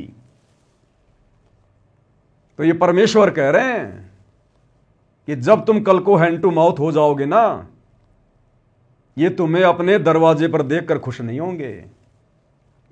तो बताओ, राजनेता तो हमारे लगते ही क्या हैं? वो तो रिश्तेदार भी नहीं है जिनकी रैली को सफल बनाने के लिए तुम लोग भेड़ के रूप में वहां चले गए। ये विचारणीय विषय है। ये संगत ने हल्के में ले लिया सतगुरु को, सतगुरु के ज्ञान को। इसका परिणाम भयंकर होगा, भयंकर। ये निष्पक्ष परमात्मा है, निर्मोही परमात्मा है। इसका कोई बेटा बेटी भाई बंधु रिश्तेदार जवाई मामा मामी फूफा फाफा नहीं है। ये तो केवल परमेश्वर इस कलयुग की पिछली पीढ़ी में एक लीला कर रहे हैं, एक कलयुगी परिवार में आने की, शादी विवाह करने की, बच्चे पैदा करने की, केवल एक लीला। अगर आपने गुरु को भगवान मान लिया तो वो सतलोक का राजा कबीर भगवान अपने सतलोक को छोड़कर इस गंदे लोक में बच्चे पैदा करने नहीं आता वो। तो ये निर्मोही परमात्मा है। आप रोज पढ़ते हो मंगलाचरण में, परम शक्ति संगीतम रिद्धि सिद्धि दाता सोही अविगत गुण अतीतम सत्य पुरुष निर्मोही। ये सत्य पुरुष है सतगुरु रामपाल जी। दुनिया नहीं जानती, नहीं पहचानती, लेकिन आप और हमें तो पता है। गुरु ने हमसे तो पहचान करवा दी अपनी कि गुरु कौन है, स्वयं कबीर भगवान है। तो कबीर भगवान पक्षपात करेगा क्या? वो निष्पक्ष निर्णय करेगा। जैसा संगत ने उनकी गैर हाजिरी में 2014 बरवाला कांड के बाद इस भक्ति मार्ग रूपी खेत में जैसा बीज बोया है, यानी जिस प्रकार से मर्यादा में रह के जिसने भक्ति की है, या जिसने मर्यादाओं को हल्के में लेकर मर्यादा तोड़ते हुए भक्ति की है, गुरु को दुखी किया है, वो परिणाम, वो फल सबके सामने आएगा जिसने जैसा जैसा बीज बोया है। इसलिए गुरुदेव कह रहे हैं, सुनिएगा। और जो आपका साथी, आपका पिता, आपके दुख सुख में गेल मरे, अब्राहिम सुल्तान रब गए, क्या लग गया था उसका बता? कल समर्थ है, क्या जरूरत थी? आप उसके हो, उसके बेटा बेटी हो। अब वो रह नहीं सकता, आपको दुखी देख नहीं सकता, तो मान नहीं रहे। वो कहता अगर ये सारे मोहल्ले में एक बार सारे उठा के उठा ले जाऊं, नो पाना आग लगा दो इस पे, इस काल के लोग का। पर इतनी अकलता जब आओगे, जब लगातार ये सत्संग सुनोगे। तो क्या कह रहे हैं गुरुदेव भगवान? जो तुम्हारा है, तुम्हारा हितैषी है, तुम्हारा बाप है, उसकी तो तुम बातें नहीं सुन रहे। हमारा हितैषी, हमारा बाप कौन है? सतगुरु रामपाल जी। उनके तो हम बातें नहीं सुन रहे। गुरु ने कौन से सत्संग में आदेश दिया कि भक्तों ने गंदी राजनीति का हिस्सा बनना चाहिए? गुरु ने कौन से सत्संग में कहा कि किसी भी महापुरुष की जयंती में जाना चाहिए?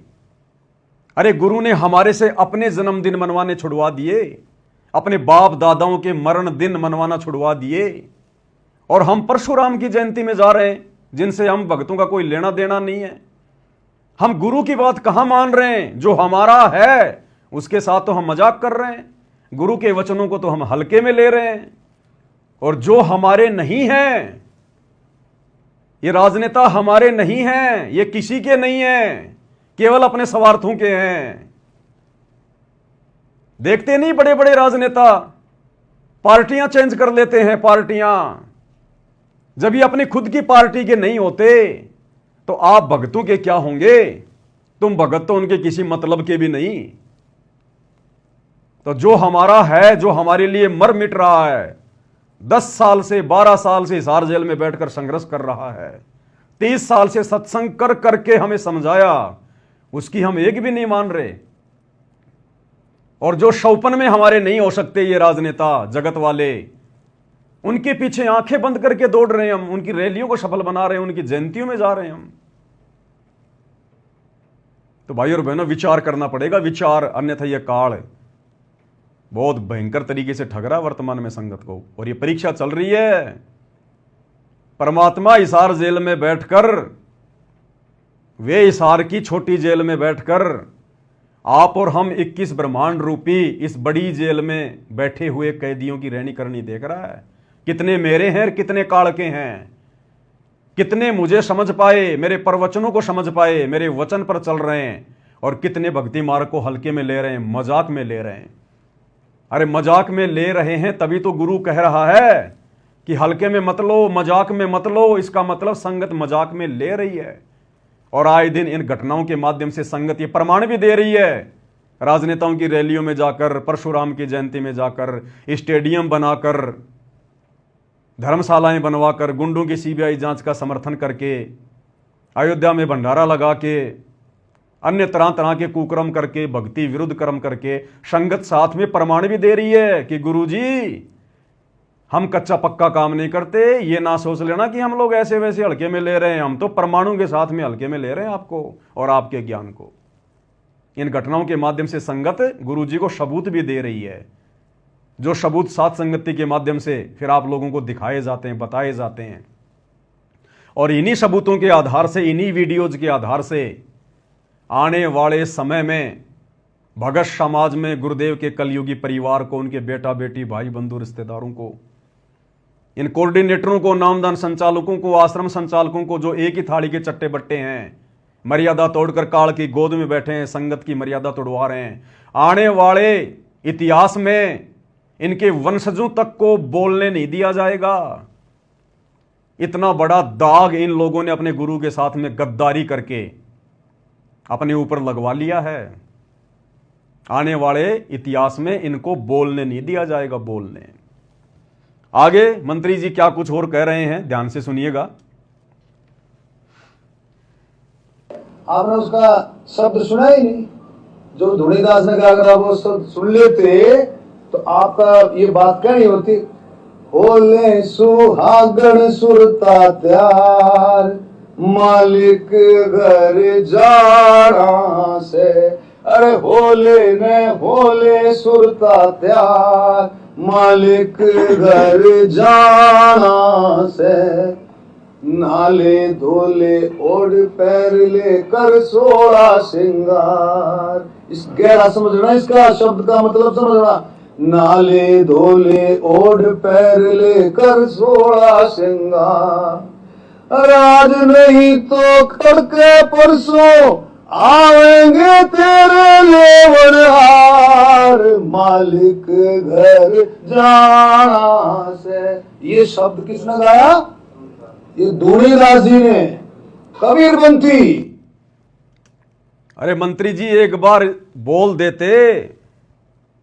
धुनीदास जी से ज्यादा तो ये शब्द सतगुरु रामपाल जी ने गाया। सतगुरु रामपाल जी ने, कबीरपंथी धुनीदास जी ने गाया ये शब्द। सतगुरु रामपाल जी का कोई नामो निशान नहीं, क्योंकि मंत्री जी को शर्म आ रही है। शर्म आ रही है मंत्री जी को कि जेल में बैठे हुए एक व्यक्ति का मैं कैसे नाम लूं। जब ये वीडियो हरियाणा की जनता में जाएगा तो लोग क्या सोचेंगे मेरे बारे में, कि एक जेल में बैठे हुए, देशद्रोह का मुकदमा लगवाकर जेल में बैठे हुए व्यक्ति की मंत्री जी प्रशंसा कर रहे हैं। जनता मेरे बारे में क्या सोचेगी? मंत्री जी अपनी इज्जत रक्षा के लिए सतगुरु रामपाल जी का नाम तक नहीं ले रहे, जबकि धूणी दास जी से ज्यादा शब्द ये सतगुरु रामपाल जी ने अपने प्रवचनों में गाया, संगत में गाया। और कबीर परमात्मा का ये शब्द है जो धूणी दास जी ने गाया, कैसा सिला दिया तूने मेरे प्यार का, यार ने ही लूट लिया घर यार का। जैसे ही राजनेताओं का सवार सिद्ध हुआ, रैली समाप्त हुई, कोई नामो निशान नहीं संत रामपाल जी का, ना उनकी संगत का। और जाओ रैलियों में और कराओ अपने गुरु जी की बदनामी, तोड़ो अपनी मर्यादाएं जम के। गुरु यही देख रहा है बैठा बैठा कि ये काल इनको कितना नीचे गिरा सकता है, ये लोग मूर्खता की किस हद तक पराकाष्ठा पार कर सकते हैं। तो मंत्री जी कह रहे हैं कि आपने वो शब्द सुना ही नहीं जो धूणी दास जी ने गाया, कबीर पंथी ने। और मंत्री जी वो शब्द गा रहे हैं कि होले सुहागन सुनता त्यार, मालिक घर जाना है, नाले धोले ओड पैर ले कर सोला श्रृंगार, आज नहीं तो तड़के परस्यों आवेंगे तेरे लणी हार, मालिक घर जाना है। और मंत्री जी कह रहे हैं इसकी गहराई को समझना, जबकि इस शब्द की गहराई का मंत्री जी को भी नहीं पता।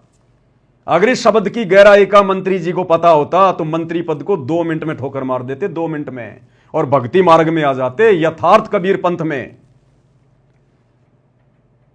अब मंत्री जी को भी इसका मतलब समझाएंगे और वीडियो देख रहे भाई बहनों को भी इसका मतलब समझाएंगे, जो शब्द सतगुरु रामपाल जी ने गाया भी और बखूबी समझाया भी।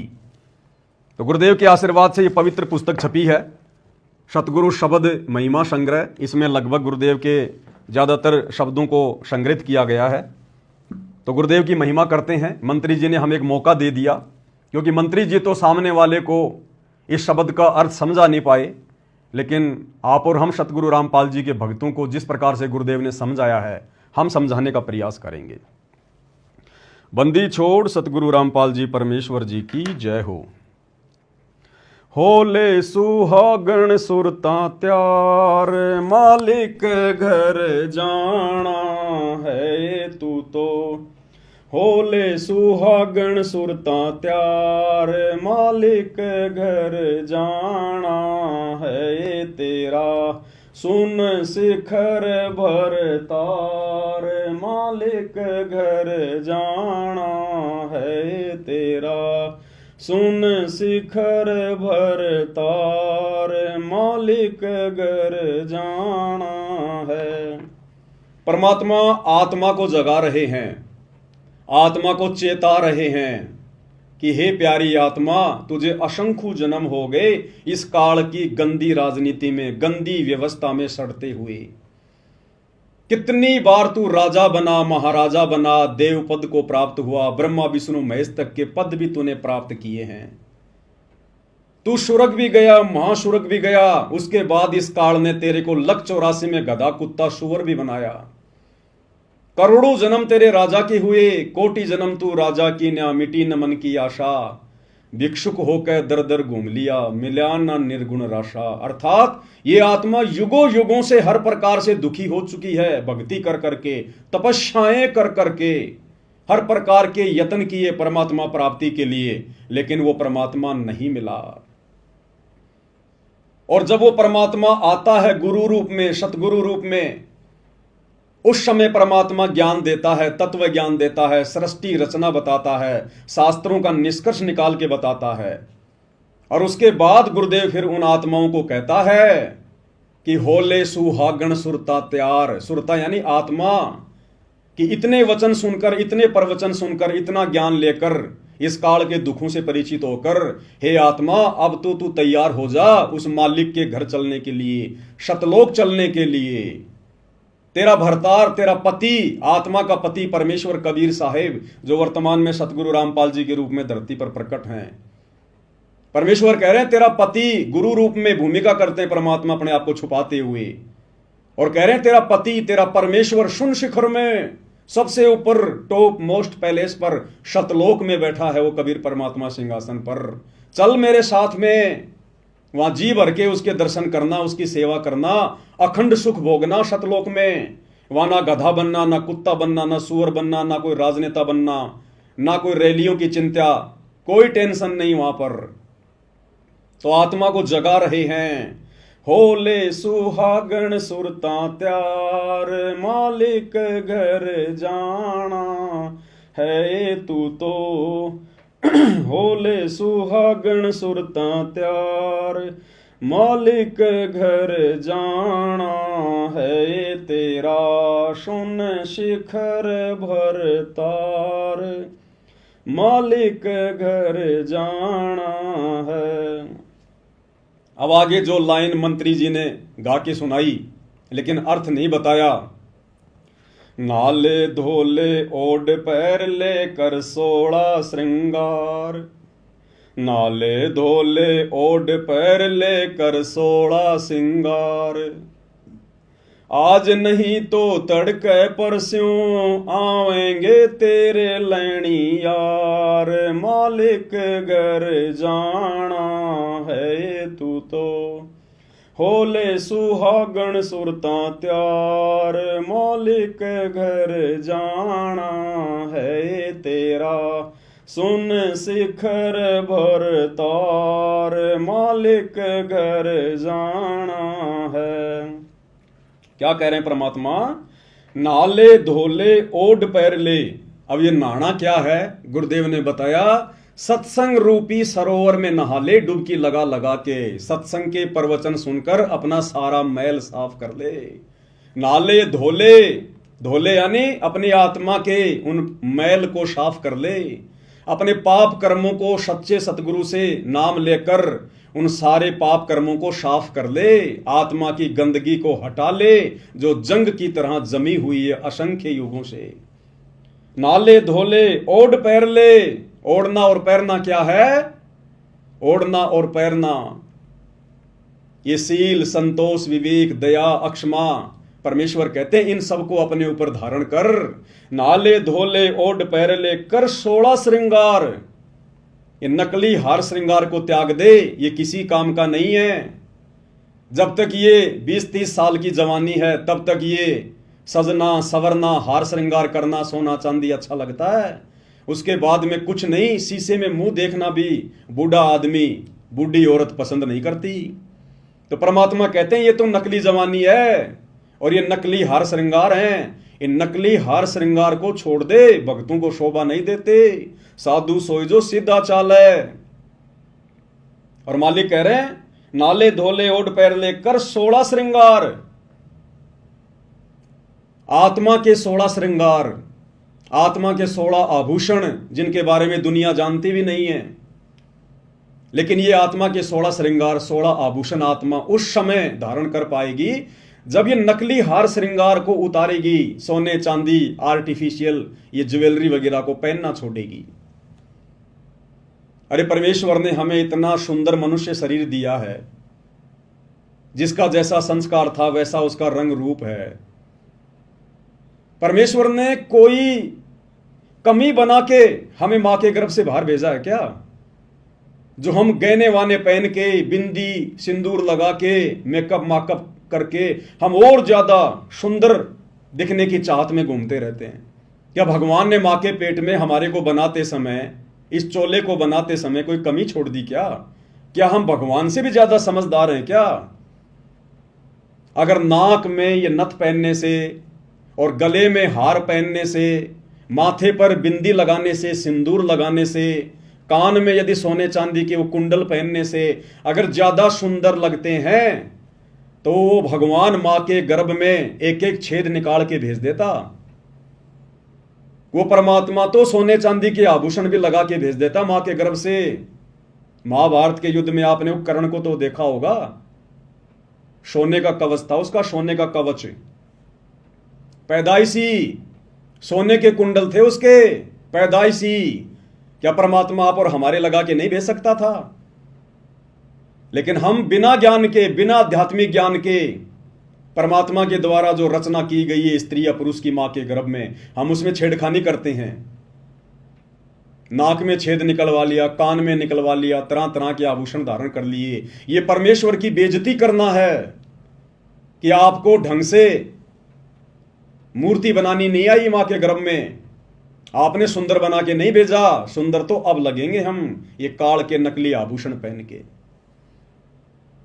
इसलिए आम समाज पहने तो पहने, जो लोग भक्तिहीन हैं, नकली भक्ति कर रहे हैं, जिनको भक्ति और भगवान की ABCD का भी नहीं पता, वो तो जो मर्जी पहने, जो मर्जी खाएं, जो मर्जी करें, उनसे हमें कोई लेना देना नहीं।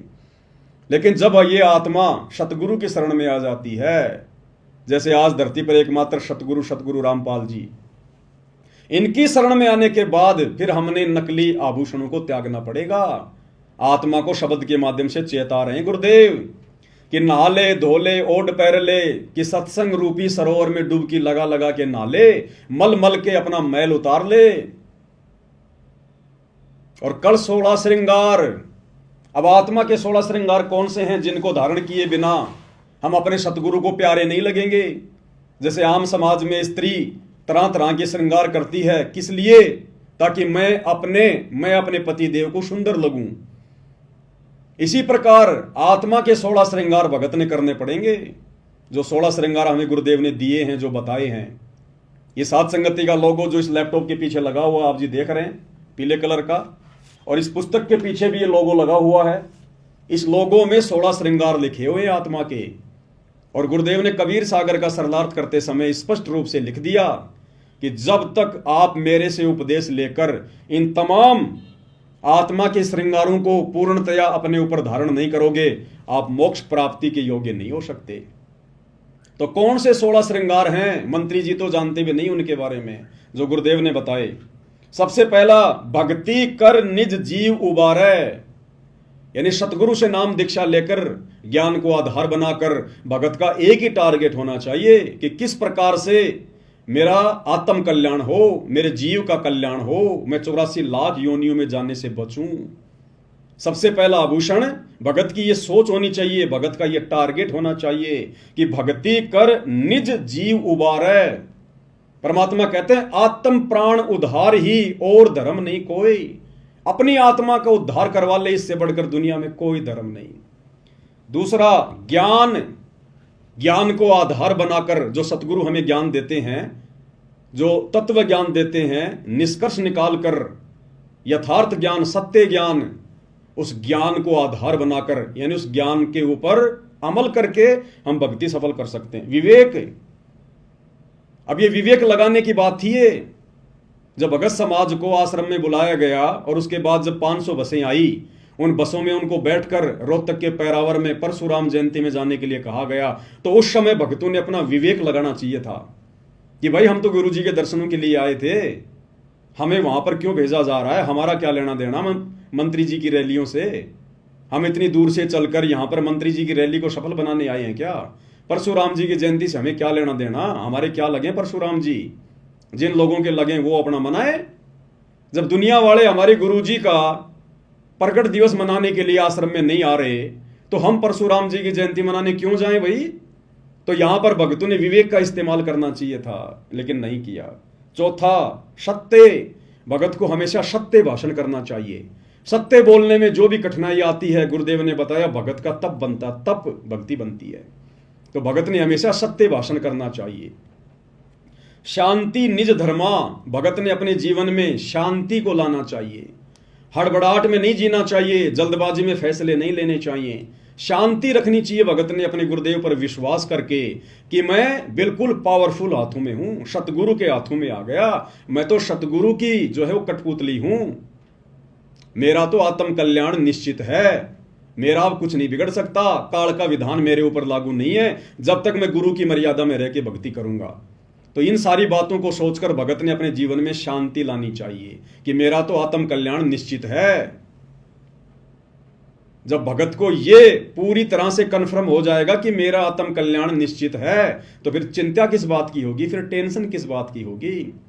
आदरणीय गरीबदास जी ने कहा कि अजब नगर में ले गए हमको सतगुरु आण, और जिलके बिंब अगाध गति हम सूते चादर ताण। जब आदरणीय गरीबदास जी कबीर परमात्मा के साथ में गए, सतलोक देख कर आए, जब सारी व्यवस्था देख ली अपनी आंखों से कि हाँ बिल्कुल सत्य, परम सत्य, हम तो काल के जाल में फंसे हुए हैं, ये काल हमें 84 में ठोकता है, नरक में ठोकता है, थोड़े बहुत दिन के लिए राजा महाराजा बना देगा, देवता बना देगा, उससे ज़्यादा कष्ट फिर ये नरक में देता है। फिर ऊपर शतलोक में गए, वहाँ के सुख देखे, ठाट बाट देखे। उसके बाद उनको कन्फर्म हो गया कि जिलके बिंब अगाध गति, हम सूते चादर ताण, कि अब हमें कोई चिंता नहीं है, हमारा आत्म कल्याण तो निश्चित है। तो इसी प्रकार वर्तमान में सतगुरु रामपाल जी भगवान अपने सत्संग सुना सुनाकर हमें सतलोक दिखा रहे हैं। सतलोक का वर्णन करके हमने अपने बाप के वचनों पर विश्वास करना पड़ेगा, तब हमारी भक्ति सफल होगी। हर किसी को सतलोक नहीं दिखाएगा परमात्मा। उन आत्माओं को केवल अपना गवाह बनाना था, इसलिए सतलोक दिखाया। वर्तमान में सबको नहीं दिखाएगा। हमने उस सुयोग्य बेटी की तरह अपने बाप के ऊपर विश्वास करना पड़ेगा, जिस बेटी का बाप अपनी बेटी का रिश्ता तय करके आता है और आकर उसकी माँ को बताता है कि ऐसा ऐसा घर है, ऐसा ऐसा लड़का है, ऐसा उसका बिजनेस है, और लड़की कान लगाकर सुनती रहती है। लड़की अपने बाप के ऊपर अविश्वास नहीं करती कि मेरा बाप है ये, मेरे भविष्य का फैसला आंख बंद करके नहीं करेगा। और वो बेटी आंख बंद करके उस पराये घर में चली जाती है अपने बाप पे विश्वास करके। तो हमारा बाप, आत्मा का बाप सतगुरु रामपाल जी भगवान, ये कबीर परमात्मा, और ये तो हमें बिल्कुल प्रमाणित सत्य बता रहे हैं। ये भी नहीं कह रहे कि खाली मेरी बातों पे यकीन करो। देखो तुम्हारी गीता, वेद, कुरान, पुराण, बाइबल में, और उसके बावजूद भी अगर हम विश्वास नहीं करेंगे, चादर तान के नहीं सोएंगे, तो हमारे जीवन में फिर शांति कैसे आएगी। तो हमने गुरु के वचनों पर विश्वास करके संसार की व्यवस्था से हटके अपने अंदर शांति पैदा करनी पड़ेगी। तो पांचवा क्या लक्षण बताया गुरुदेव ने? शांति निज धर्मा। छठा संतोष। जब इतना सब कुछ क्लियर हो जाएगा, ज्ञान को आधार बना के भक्ति करेंगे, गुरु जी के वचनों पे चलेंगे, हर प्रकार से मर्यादा में रहेंगे, तो संतोष तो फिर ऑटोमेटिक आएगा। ये तो फिर बायो प्रोडक्ट है, ऑटोमेटिक फिर हमारे अंदर संतोष पैदा हो जाएगा। जब इतना ज्ञान हो जाएगा, जब इतना बुद्धि विवेक से हम भक्ति मार्ग के फैसले लेंगे, तो फिर संतोष तो ऑटोमेटिक पैदा होगा। प्रेम भाव, अपने सतगुरु में प्रेम भाव, अपने बच्चों में भी प्रेम, माता पिता में भी प्रेम, लेकिन वो प्रेम अलग है। सतगुरु से हमने विशेष प्रेम करना है। अपने परिवार में, समाज में, रिश्तेदारी में तो केवल इतना ही प्रेम करना है कि हमारा बस काम निकल जाए। भाई मीठा बोलना, प्यार से बोलना, लड़ाई झगड़ा ना करना, किसी की आत्मा ना दुखाना, ये वाला प्रेम तो हमने यहां करना है जब तक हम इस शरीर में। लेकिन विशेष प्रेम, बिना प्रेम पावे नहीं चाहे कोटि समाधि ला। सतगुरु में हमारा विशेष प्रेम होना चाहिए। मर मिटने वाला प्रेम, मर मिटने वाला प्रेम, समर्पण वाला प्रेम, पतिव्रता भाव वाला प्रेम, केवल सतगुरु में। बिना प्रेम पावे नहीं चाहे कोटि समाधि ला। तो सतगुरु में हमने प्रेम भाव जो है वो पैदा करना है। परमात्मा कहते हैं ना भाई, प्रेम भाव सतगुरु में हो जा, फिर सहजे अमृत पाए। फिर बड़ी आसानी से हमें सतलोक के आनंद भोगने का सुख मिलेगा। अगला है धीरज। भगत के अंदर धैर्य होना चाहिए, जल्दबाजी नहीं होनी चाहिए भगत के अंदर। हमें किसी ने किसी के बारे में कुछ कह दिया, हमने तुरंत उसका जवाब दे दिया, बात बिगड़ जाएगी। परमात्मा कहते हैं सुनो सबकी, करो मन की, जो ज्ञान दे रखा ना उस आधार से फैसले लो। अगर तुम सतगुरु शरण में हो, मर्यादा में हो, तुम्हारी चाहे कोई लाख निंदा चुगली करे, पीठ पीछे लाख तुम्हारी बुराई करे, तुम्हारा वो कुछ नहीं बिगाड़ पाएगा। ये धोखाधड़ी समाज की, जंतर मंत्र, ये तंत्र सतगुरु के भगत के ऊपर लागू नहीं होते। परमात्मा हमें असुर निकंदन रमणी में लास्ट में क्या बताते हैं रक्षा मंत्र में? सतगुरु शरण शरणाई, शरण गए कुछ भय नहीं व्यापे, काल जाल भय मिट जाई, रोग शोग छल छिद्र न व्यापे, सन्मुख न ठहराई, और जहर अग्नि तन निकट ने आवे, दूरी जात रंगाई, वीर बेताल बाण ना लागे, यम के कोट डहाई, 98 पुण्य मूठ ना लागे, उल्ट तही दरखाई। अगर हमारे साथ कोई धोखा करेगा, अगर हमारे ऊपर कोई जादू जंत्र करवाएगा, कोई मूठ छोड़ेगा, कोई वशीकरण यदि वो करवाएगा, तो परमात्मा कहते हैं अगर तुम मेरी शरण में हो और मर्यादा में हो, तो उल्टा उसी के ऊपर वो प्रहार करेगी। वो शक्ति तुम्हारा बाढ़ भी वाका नहीं कर पाएगी, आग भी तुम्हें जला नहीं सकती। जो सतगुरु के भगत होंगे, जो मर्यादा में होंगे, तो ये ऑटोमेटिक हमारे अंदर फिर धैर्य उत्पन्न होगा, धीरज उत्पन्न होगा कि हम किसी का बुरा इस ज्ञान को आधार बनाकर, गुरु से डरकर, हम किसी का बुरा शौपन में नहीं कर सकते, और हमारे साथ यदि कोई बुरा करना चाहेगा, धोखाधड़ी करना चाहेगा, तो सतगुरु होने नहीं देगा। अब ये धोखाधड़ी हो गई ना आश्रम से जुड़े हुए भाई बहनों के साथ में, क्योंकि वो मर्यादा में नहीं है, गुरु को भगवान नहीं मानते, इसलिए काल ने गुरु जी के परिवार के माध्यम से भक्तों को धोखा दे दिया और परशुराम की जयंती में जाके ठोक दिया। हम सत्सेवकों को धोखा क्यों नहीं दे पाया काल? हम साध संगति से जुड़े हुए भाई बहनों को धोखा क्यों नहीं दे रहा? क्योंकि हम गुरु को परमात्मा मानकर मर्यादा में रह के भक्ति कर रहे हैं, तो गुरु हमारे साथ धोखाधड़ी होने नहीं देगा। तो धीरज। अगला है मित्र सम सबको चित धारे, सबको मित्र भाव से देखे। यहां हमारा कोई शत्रु नहीं है। इस तत्व ज्ञान से हमें पता चलेगा कि हमारा पिता एक ही है, कबीर भगवान, जो वर्तमान में सतगुरु रामपाल जी के रूप में धरती पर प्रकट है। और गुरुदेव हमें बारंबार शिक्षा देते हैं कि बच्चों, अगर आपने भक्ति सफल करनी है तो अपने गुरु के, अपने परमात्मा के पद चिन्हों पर चलना पड़ेगा। कबीर खड़ा बाजार में मांगे सबकी खैर, ना काहू से दोस्ती ना काहू से बैर। एक शत्रु एक मित्र है, भूल पड़ी रे प्राण, यम की नगरी जाएगा शब्द हमारा मान। तो गुरुदेव भगवान कह रहे हैं कि बच्चों, अगर तुमने भक्ति पर सफलता प्राप्त करनी है तो अपने गुरु के पद चिन्हों पर चलना पड़ेगा। यहां हमने ना किसी से विशेष कोई मित्रता रखनी है। अगर भगत ने यहां पर किसी के साथ विशेष मित्रता रखी तो परमात्मा कहते हैं कि काल उसको त्रिकुटी पर ठगेगा, उस मित्र के रूप में ठग लेगा उसको। और किसी से बैर भाव तो हमने रखना ही नहीं, यहां पर शत्रु भाव तो रखना ही नहीं। शत्रु भाव रखेंगे तो हमारी आत्मा पाक साफ नहीं हो पाएगी, निर्मल नहीं हो पाएगी, फिर भी हम काल के जाल में रह जाएंगे। तो ना हमारा यहां कोई मित्र है, ना हमारा यहां कोई शत्रु है। हमारा एक ही मित्र है, हमारा गुरु, हमारा सतगुरु। तमेव माता च पिता तमेव, तमेव बंधु च सखा तमेव, और तमेव विद्या च द्रविणम तमेव, तमेव सर्व मम देव देव। हमारा केवल एक ही है, सतगुरु, बाकी हम यहां पर लावारिश हैं। तो मित्र सम सबको चित धारे, ये भी भगत के अंदर लक्षण होना चाहिए। ये आत्मा के श्रृंगारों की बात हो रही है। अगला है त्याग। एक भगत के अंदर मोक्ष प्राप्ति के लिए त्याग की भावना होनी चाहिए। अपने सतगुरु के चरणों में सब कुछ समर्पण करने की, त्याग करने की भावना होनी चाहिए। हमें रिहर्सल करनी है जीवित मर के। जीवित मरने का मतलब है हमने यहां किसी भी चीज में कोई विशेष इच्छा जाहिर नहीं करनी। दूसरों की देखा देखी हमने अपने मन को अशांत नहीं करना, विचलित नहीं करना। अगर कल गुरुजी आ गए विमान लेके कि बेटा चल सतलोक, क्या हम सब कुछ त्यागने को तैयार हैं?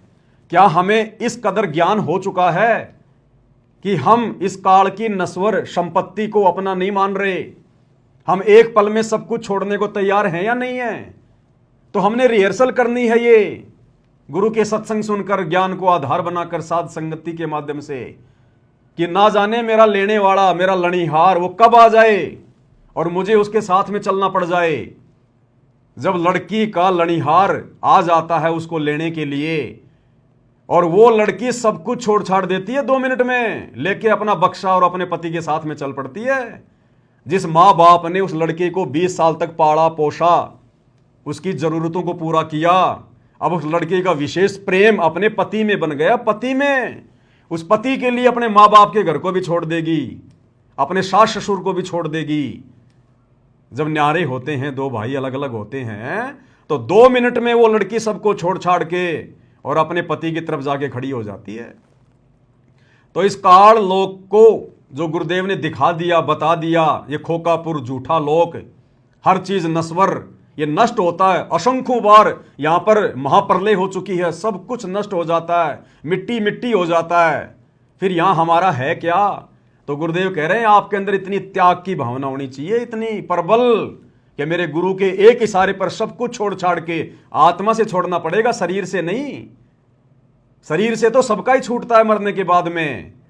जिसने जीवित मरने की रिहर्सल कर ली, जिसने ज्ञान को आधार बना के कि यहां मेरा कुछ नहीं है, ये 21 ब्रह्मांड तो मेरे बाप ने, सतगुरु रामपाल जी भगवान ने काल को भीख में दिए उसकी तपस्या के बदले। अगर इसी 21 ब्रह्मांड की संपत्ति पर भी यदि किसी का अधिकार है तो काल का अधिकार है, मेरा नहीं है। ये मेरा देश नहीं है, मेरा घर नहीं है। होले सुहागण सुरता त्यार, मालिक घर जाना है तेरा सुन शिखर बरतार। हमारा पति ये काल नहीं है, हमारा पति कबीर साहब है, जो वर्तमान में सतगुरु रामपाल जी के रूप में हमें लेने के लिए आए हुए हैं। तो परमेश्वर कह रहे हैं भगत के अंदर त्याग की भावना भी होनी चाहिए, वैराग, हमारे अंदर वैराग उत्पन्न होना चाहिए, हमारी आंखों से आंसू निकलने चाहिए सतगुरु को याद करके, काल के दुखों को याद करके, सतलोक के सुखों को याद करके। हमारे अंदर वैराग्य उत्पन्न होना चाहिए अपने गुरु जी के प्रति, अपने महबूब के प्रति, कि परमेश्वर आपने कैसे दया बख्शी, अनंत युगों से परमात्मा आप हम नीचों के पीछे भटक रहे हो, हमारे लिए इस गंदे लोक में आकर, जिस लोक की तरफ सतलोक जाने के बाद कोई देखना भी पसंद नहीं करता, आप इस गंदे लोक में आते हो, यहाँ रहते हो, एक पूरा जीवन लीला करते हो, ये परमेश्वर हम नीचों के लिए। तो इन सब बातों को विचार करके अपने गुरु जी के प्रति प्रेम उमड़ना चाहिए, वैराग्य होना चाहिए। निष्कर्मा, भगत ने कोई भी कार्य निष्क्रम भाव से करना चाहिए। लोभ, लालच, छल, कपट, राग, द्वेष भगत के नजदीक भी नहीं होना चाहिए। गुरुदेव भगवान सत्संगों में समझाते हैं, मैं पवन दास कोई उपदेश नहीं दे रहा, मैं भी आपकी तरह दो कोटि का जीव हूं, मालिक का विधान आपको बता रहा हूं, ये मेरे ऊपर भी लागू है, सब पे लागू है ये। निष्कर्मा और भक्ति हमने निष्कर्म भाव से करनी है। इस भक्ति के प्रतिफल में हमने कोई सांसारिक डिमांड अपने गुरु से नहीं करनी, कोई इच्छा अपने मन में नहीं करनी। दंडवत करते समय, आरती करते समय, मंत्र जाप करते समय, हमारा बाप, हमारा गुरु अंतर्यामी है, उन्हें सब पता है हमें कब किस चीज की आवश्यकता है। और ये सावड़सा सेठ है, सर्वशक्तिमान है, फिर भला इनसे मांगने की जरूरत क्या है। अगर हम मर्यादा में रह के भक्ति करेंगे, अगर भक्ति सही प्रकार से करेंगे, तो गुरु हमें किसी चीज के अभाव में रहने नहीं देगा। गुरुदेव ने हमें बताया कि बच्चों तुम्हें तो मांगना भी नहीं आता, क्या मांगना चाहिए अपने गुरुदेव भगवान से? भक्ति दान मोह दीजियो देवन के देवा हो, भक्ति दान गुरु दीजियो देवन के देवा हो, जन्म पाया भूलों नहीं करहूं पद सेवा हो। गुरुदेव ने बताया कि तुमने केवल भक्ति मांगनी चाहिए अपने गुरु से, अपने भगवान से, केवल भक्ति। भक्ति में सब कुछ आ गया। गुरुदेव ने एक उदाहरण दिया, एक पिता ने अपने बेटी की शादी कर दी, कुछ समय के बाद में बेटी और उसकी सास का आपस में झगड़ा रहने लगा। तो सास ने अपनी पुत्र वधू के बाप को बुलाया। उसने कहा जी क्यों बुलाया, क्या बात है? बोला जी आपकी जो लड़की है ना इसको ले जाओ आप। बोला जी क्यों, कोई बात भी होगी? बोला जी ये किसी चीज को छोड़ती नहीं है, ये किसी चीज को नहीं छोड़ती है। दही ये खा जाती है, मलाई ये खा जाती है, घी ये खा जाती है, छाछ ये पी जाती है, ये छोड़ती नहीं किसी चीज को। तो उस पिता ने अपनी बेटी से कहा कि बेटी तू एक काम किया कर, तू छिक के दूध पी लिया कर, ये मलाई फलाई घी घा छोड़ दे, तू दूध पिया कर ढंग से। दूध में दही भी आ गया, छाछ भी आ गई, मलाई भी आ गई, मक्खन भी आ गया और घी भी आ गया, तन और कुछ खाने की आवश्यकता नहीं पड़ेगी। तो इसी प्रकार गुरुदेव कह रहे हैं बच्चों तुम मर्यादा में रह के भक्ति कर लो, अपने गुरु के वचन में रह के समाज से संघर्ष करो मर्यादाओं के लिए। तुमने उसके बाद अपने गुरु से या समाज से किसी से कुछ मांगने की जरूरत नहीं पड़ेगी, तुमने हाथ फैलाने की जरूरत ही नहीं पड़ेगी। वो अंतर्यामी तुम्हें समय से पहले देगा, समय से पहले, उसको सब पता है। जब तुम अपने गुरु पर आश्रित हो जाओगे ना, ये जीव अभाव में उसी समय तक रहता है जब तक गुरु के प्रति समर्पित नहीं है। गुरुदेव ने उदाहरण दिया कि एक 6 महीने का बच्चा, साल भर का बच्चा, वो पूर्णतया अपने माता पिता पे जो है वो आश्रित होता है, समर्पित होता है। और माता पिता सर्दी आने से पहले उसके मोजे, जूते, स्वेटर, कोट पहले व्यवस्था कर लेते हैं। उस बच्चे को नहीं पता कि आगे क्या होने वाला है, सर्दी आएगी या गर्मी आएगी या ओले गिरेंगे, लेकिन वो बच्चा अपने माता पिता पे समर्पित है। इसलिए माता पिता को चिंता है, जो जाकी शरणा बसै ताको ताकी लाज, जल स्यों ही मछली चढ़ जाती बह जाते गजराज।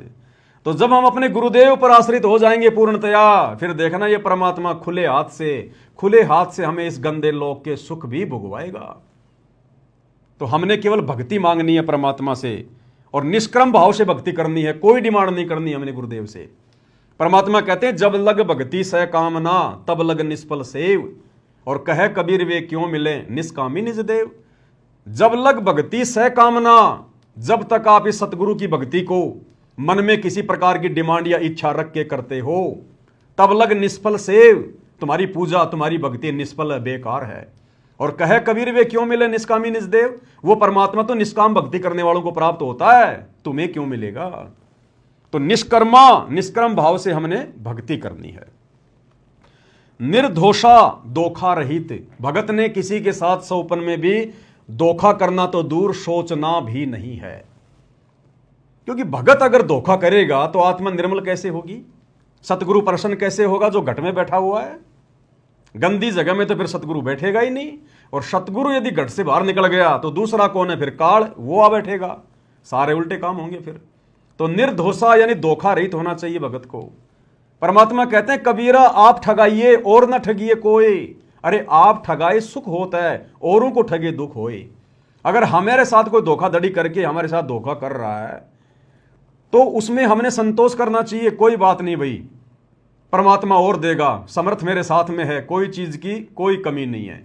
लेकिन हमारे मन में दूसरों के साथ में ठगी करने का अगर विचार भी आ गया, धोखा करना ठगी करना तो बहुत दूर की बात है। अगर आपने एक पैसे की ठगी भी कर ली, धोखा भी कर लिया, आपके अंदर अगर कोई स्वार्थ उत्पन्न हो गया जरा सा भी किसी भी बात को लेकर, उसी समय सतगुरु नाराज होगा, क्योंकि वो अंतर्यामी है, जानी जान है, उससे कुछ भी छुपाया नहीं जा सकता। कबीर अंतर्यामी एक तुम आत्म के आधार, और जो तुम छोड़ो हाथ तो में कौन उतारे पार। तो भगत ने धोखा रहित सील मानी शांत स्वभाव वाला होना चाहिए भगत, शांत स्वभाव वाला। अगर नुकसान हो गया तो परमात्मा कहते हैं बेटा तेरा क्या नुकसान हो गया, तेरा क्या नुकसान हो गया। पहली बात तो तेरे पास है ही क्या जिसका तू दुख मना रहा है, शोक मना रहा है। इतना तुझे ज्ञान दे दिया, तेरा कुछ है नहीं, जो भी कुछ है ये काल का है, तू तो होटल में किराएदार है। तेरा क्या बिगड़ गया, तेरा क्या टूट गया, कल को तू मरेगा सब कुछ यहीं छोड़ के जाएगा। आज तेरे पास है क्या, करोड़ों बार तू राजा रह चुका, जब वो छोड़ छाड़ के चला गया तो आज तो तेरे पास है ही क्या। तो परमेश्वर कह रहे हैं कि भगत ने शीलता धारण करनी चाहिए, संतोष करना चाहिए भगत ने गुरु ज्ञान आधार से, कि ये सांसारिक वैभव की वस्तुएं ना जाने मैंने कितने जन्मों में प्राप्त करी, राजा बन के, मंत्री बन के, प्रधानमंत्री बन के, और एक्सीडेंट में मर जाते हैं, सारा राजपाट यहीं रह जाता। क्या लेके गया हो, क्या था अपना। क्षमा, भगत के अंदर विशेष गुण होना चाहिए, क्षमा, माफ करना, सामने वाले को माफ करना, ये परमेश्वर ने विशेष गुण बताया भगत का। अगर माफ करने की प्रवृत्ति हमारे अंदर पैदा होगी तो लड़ाई झगड़े खत्म होंगे, मनमुटाव खत्म होगा, राग द्वेष ईर्ष्या के भाव नहीं बनेंगे हमारे अंदर। तो भगत ने हर स्थिति में सामने वाले को, यदि हमारे साथ में कोई गलत बर्ताव करता है, गलत व्यवहार करता है, गाली निकालता है, बेवजह हमारे ऊपर कोई आरोप लगाता है, परेशान करता है, तो अपने आप को सतगुरु की शरण में, सतगुरु की गोद में बैठा हुआ समझकर हमारे अंदर क्षमा भाव उत्पन्न होना चाहिए कि कोई बात नहीं, मेरे साथ में क्या धोखा करेगा ये, मैं तो खुद ही काल के धोखे का शिकार हूं, मेरे साथ में क्या धोखा करेगा, मेरा तो सतगुरु साक्षी है भाई, मेरा तो सतगुरु सब कुछ है। तो क्षमा भाव होना चाहिए। दया, अब दया बिना दरवेश कसाई, दरवेश यानी साधु, जिस भगत के हृदय में दया भाव नहीं है वो तो कसाई के समान है। तो परमेश्वर ने बताया कि दया भाव भी होना चाहिए। भगत ने कोई जीव हत्या नहीं करनी चाहिए, जीव हत्या का समर्थन नहीं करना चाहिए, किसी के साथ में मार पिटाई नहीं करनी चाहिए। भले हमें कोई 2 थप्पड़ मार ले हमें मंजूर है, लेकिन भगत ने, चाहे भगत पहलवान है और सामने वाला अगर 5 साल का बालक भी गाली दे रहा है तो भी भगत ने उल्टा जवाब नहीं देना चाहिए उसको बालक समझ के, नादान समझ के, क्योंकि हमने गुरु प्रसन्न करना है, हमारी परीक्षा रह रह के लेगा परमात्मा। तो भगत के अंदर दया भाव भी होना चाहिए।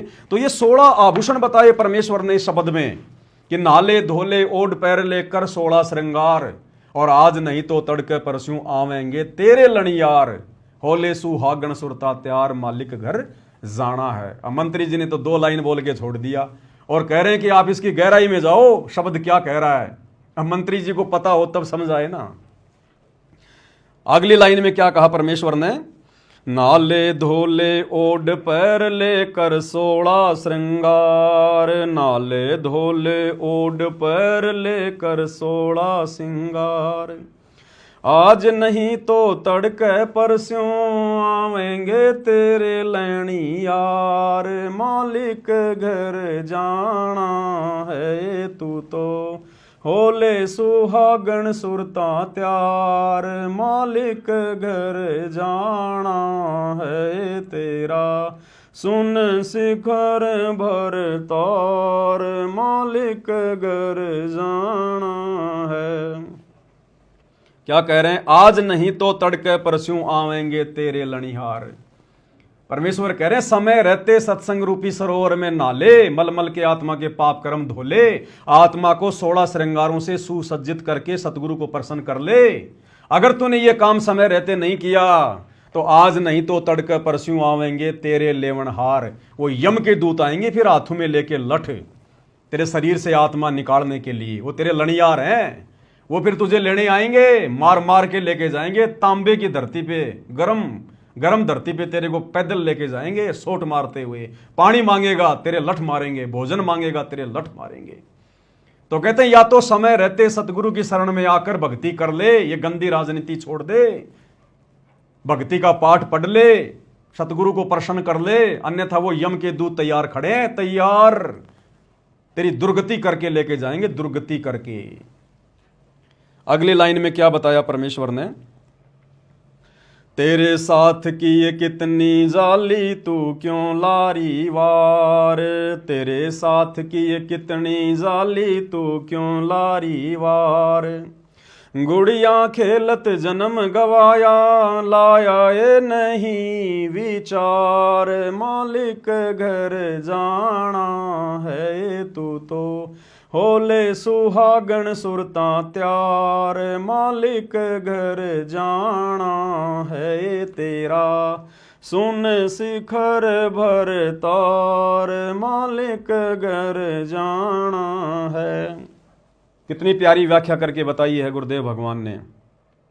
आत्मा को कह रहे हैं परमेश्वर कि तेरे साथ की ये कितनी जाली, तू क्यों लारी वार। कि हे नादान आत्मा, तेरे साथ सतलोक से काल के चक्कर में मुझे छोड़कर जितनी आत्मा यहां आई थी, उनमें से कितनी आत्माएं, असंख्यों आत्माएं वापस मेरे साथ जब मैं सतगुरु रूप में आता हूं तो मेरे ज्ञान को समझकर, मेरी बात मानकर वापस सतलोक को चली गई। तेरे साथ की कितनी जाली, जो तेरे साथ जो सतलोक से आई थी ना इस काललोक में, वो तेरे साथ की आत्माएं कितनी मेरे साथ वापस सतलोक जा चुकी हैं। गुरुदेव भगवान कह रहे हैं, समझा रहे हैं परमात्मा शब्द के माध्यम से। और तू क्यों लारी वार, तू लेट क्यों हो रही है, तू देरी क्यों कर रही है, तुझे क्या समझ में नहीं आया? तू क्यों देरी लगा रही है इस काल के लोक में? क्या अभी तूने काल की व्यवस्था में सड़ना है? 84 लाख योनियों में धक्के खाने हैं, तेरे क्या समझ में नहीं आया? सतगुरु मिल गया, सब कुछ बता दिया, सब कुछ खोल के रख दिया, साहिब ने भेद दिया, सब खोला अपने सतलोक राजधानी का। तो गुरुदेव आत्मा को कह रहे हैं, हे नादान, अब तू क्यों देरी कर रही है, सतलोक चलने की तैयारी क्यों नहीं कर रही? तेरे साथ की ये कितनी जाली, तू क्यों लारी वार। और गुड़िया खेलत जन्म गवाया, लाया है नहीं विचार। तू गुरु के ज्ञान को आधार ना बनाकर असंख्य जन्म तूने बर्बाद कर दिए, ये गुड्डा गुड्डी का खेल खेलते हुए। इस काल के लोक में बच्चे पैदा करना, बड़ी गाड़ी लेके आना, बड़ी कोठी बनाना, बड़े बड़े बिजनेस सेट करना, मंत्री पद प्राप्त करना, दुनिया पे राज करने की सोचना, दुनिया भर की संपत्ति इकट्ठी करने की सोचना। कहते हैं ये तो गुड्डा गुड्डी का खेल है, गुड्डा गुड्डी का खेल। और ये झूठा खेल खेलते हुए तेरे को असंख्य जन्म बीत गए, असंख्य जन्म, तेरे कुछ भी हाथ नहीं लगा, तू भिखारी की भिखारी है।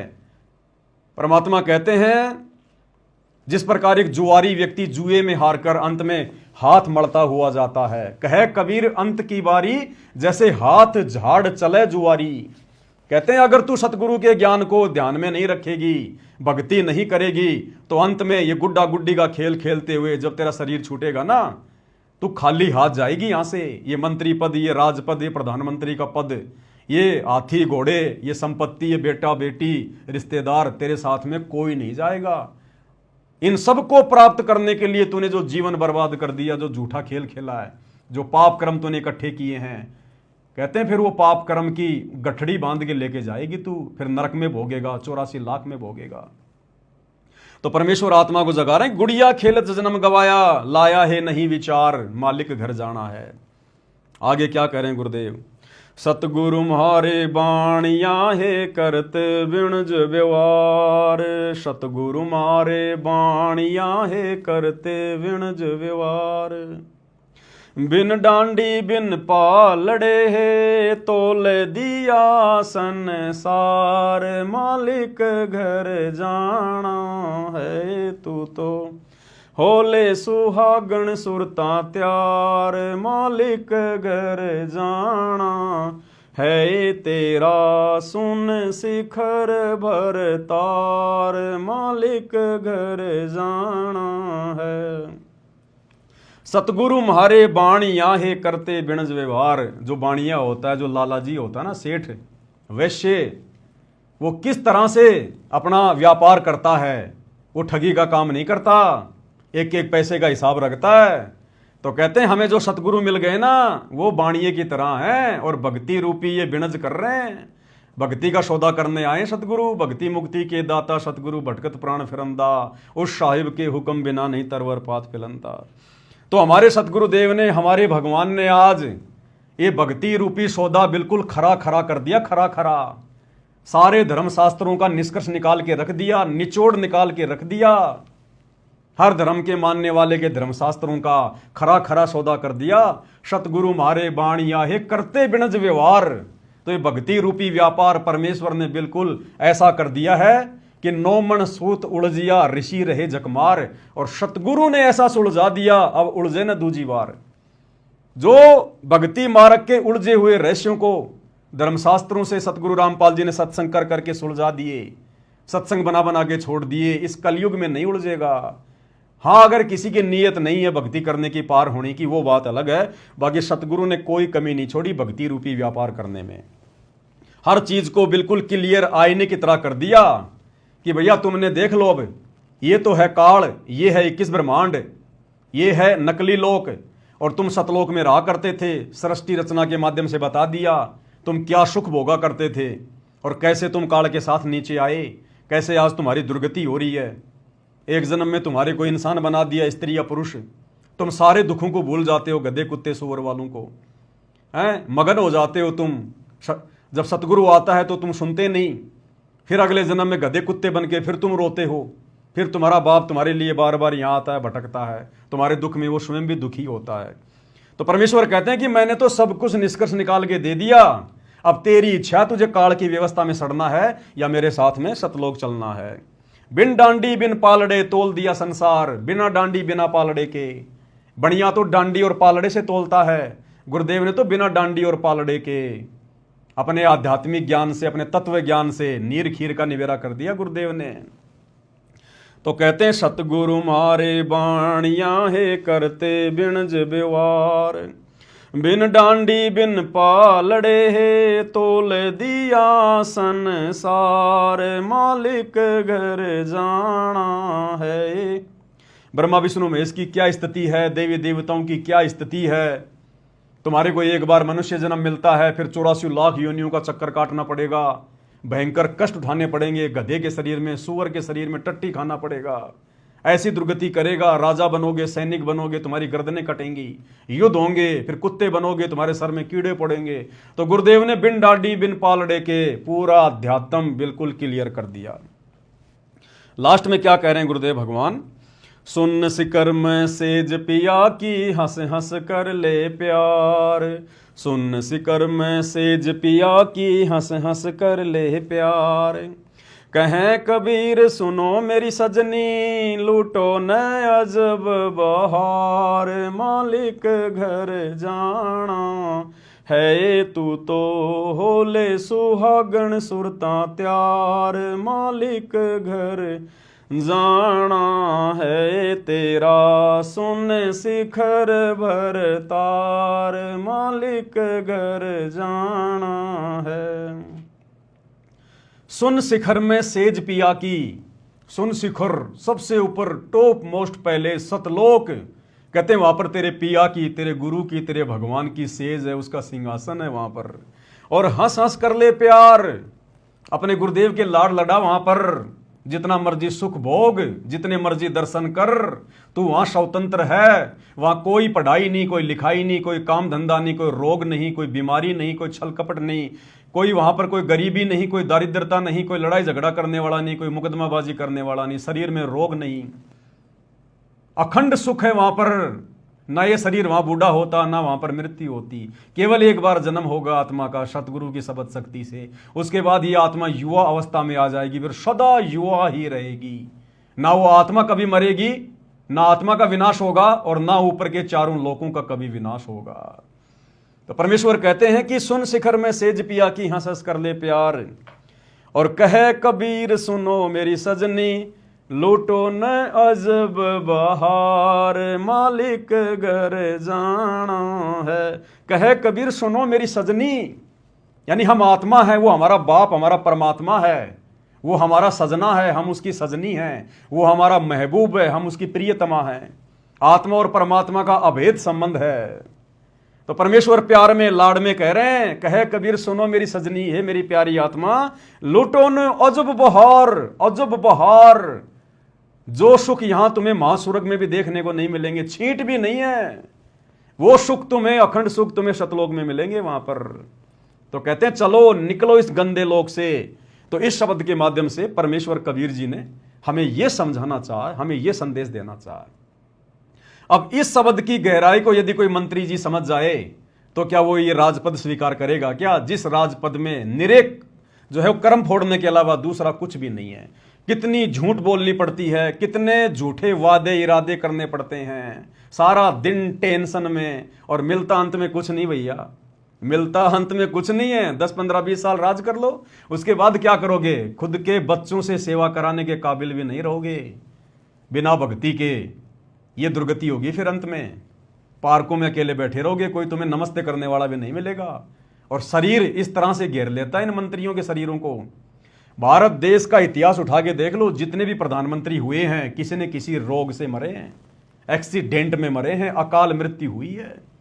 बिना सत भक्ति के आज हमारे भारत देश के इतिहास में जितने भी संत महात्मा हुए हैं, बड़े बड़े ऋषि मुनि हुए हैं, आज इतिहास उठा के देख लो, सबकी दुर्गति से मौत हुई है, सबकी दुर्गति से। दास इसके ऊपर पहले वीडियो बना चुका है। केवल संत भगत, सच्चे सतगुरु की सच्ची भक्ति करने वाले, नरसिंह भगत को देख लो, धना भगत को देख लो, धर्मदास जी को देख लो, गरीबदास जी को देख लो, नानक जी को देख लो। परमेश्वर ने उनका ऐसे शरीर छुड़वाया जैसे पका हुआ आम जरा सी हवा लगते नीचे गिर जाता है। उनको कष्ट नहीं उठाना पड़ता, हाय हाय नहीं करनी पड़ती। भगत का शरीर हॉस्पिटल में हाय हाय करके नहीं छूटता। भगत कभी एक्सीडेंट में नहीं मरता, अकाल मृत्यु नहीं होती। सतगुरु की सच्ची भक्ति करने वाला। तो मंत्री जी को अगर ये शब्द समझ में आ जाता तो मंत्री जी कब का इस्तीफा देकर सतगुरु रामपाल जी से उपदेश लेकर अपनी भक्ति कर रहे होते आज।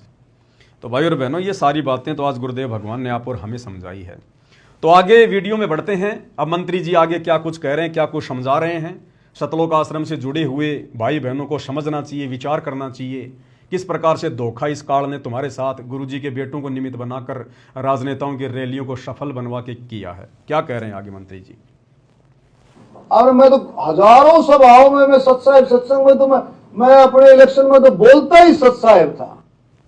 क्या कह रहे हैं मंत्री जी कि हजारों सभाओं में, मेरी हर मीटिंग में, मेरी हर सभा में मैं तो बोलता ही सत साहिब हूं, क्योंकि मैं तो कबीर पंथी हूं, मेरे बाप दादा जो है कबीर पंथ से जुड़े हुए थे। मैं तो बोलता ही सत साहिब हूं।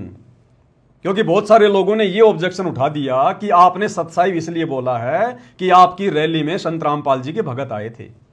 तो मंत्री जी अपना पल्ला झाड़ रहे हैं कि कोई भी व्यक्ति और संत रामपाल जी के भगत ये ना सोचे कि संत रामपाल जी के भक्तों की 500 बसों में बैठकर परशुराम जयंती को सफल बनाने के लिए जो भीड़ आई है, उस भीड़ के स्वागत में मैं सत्साई बोल रहा हूं।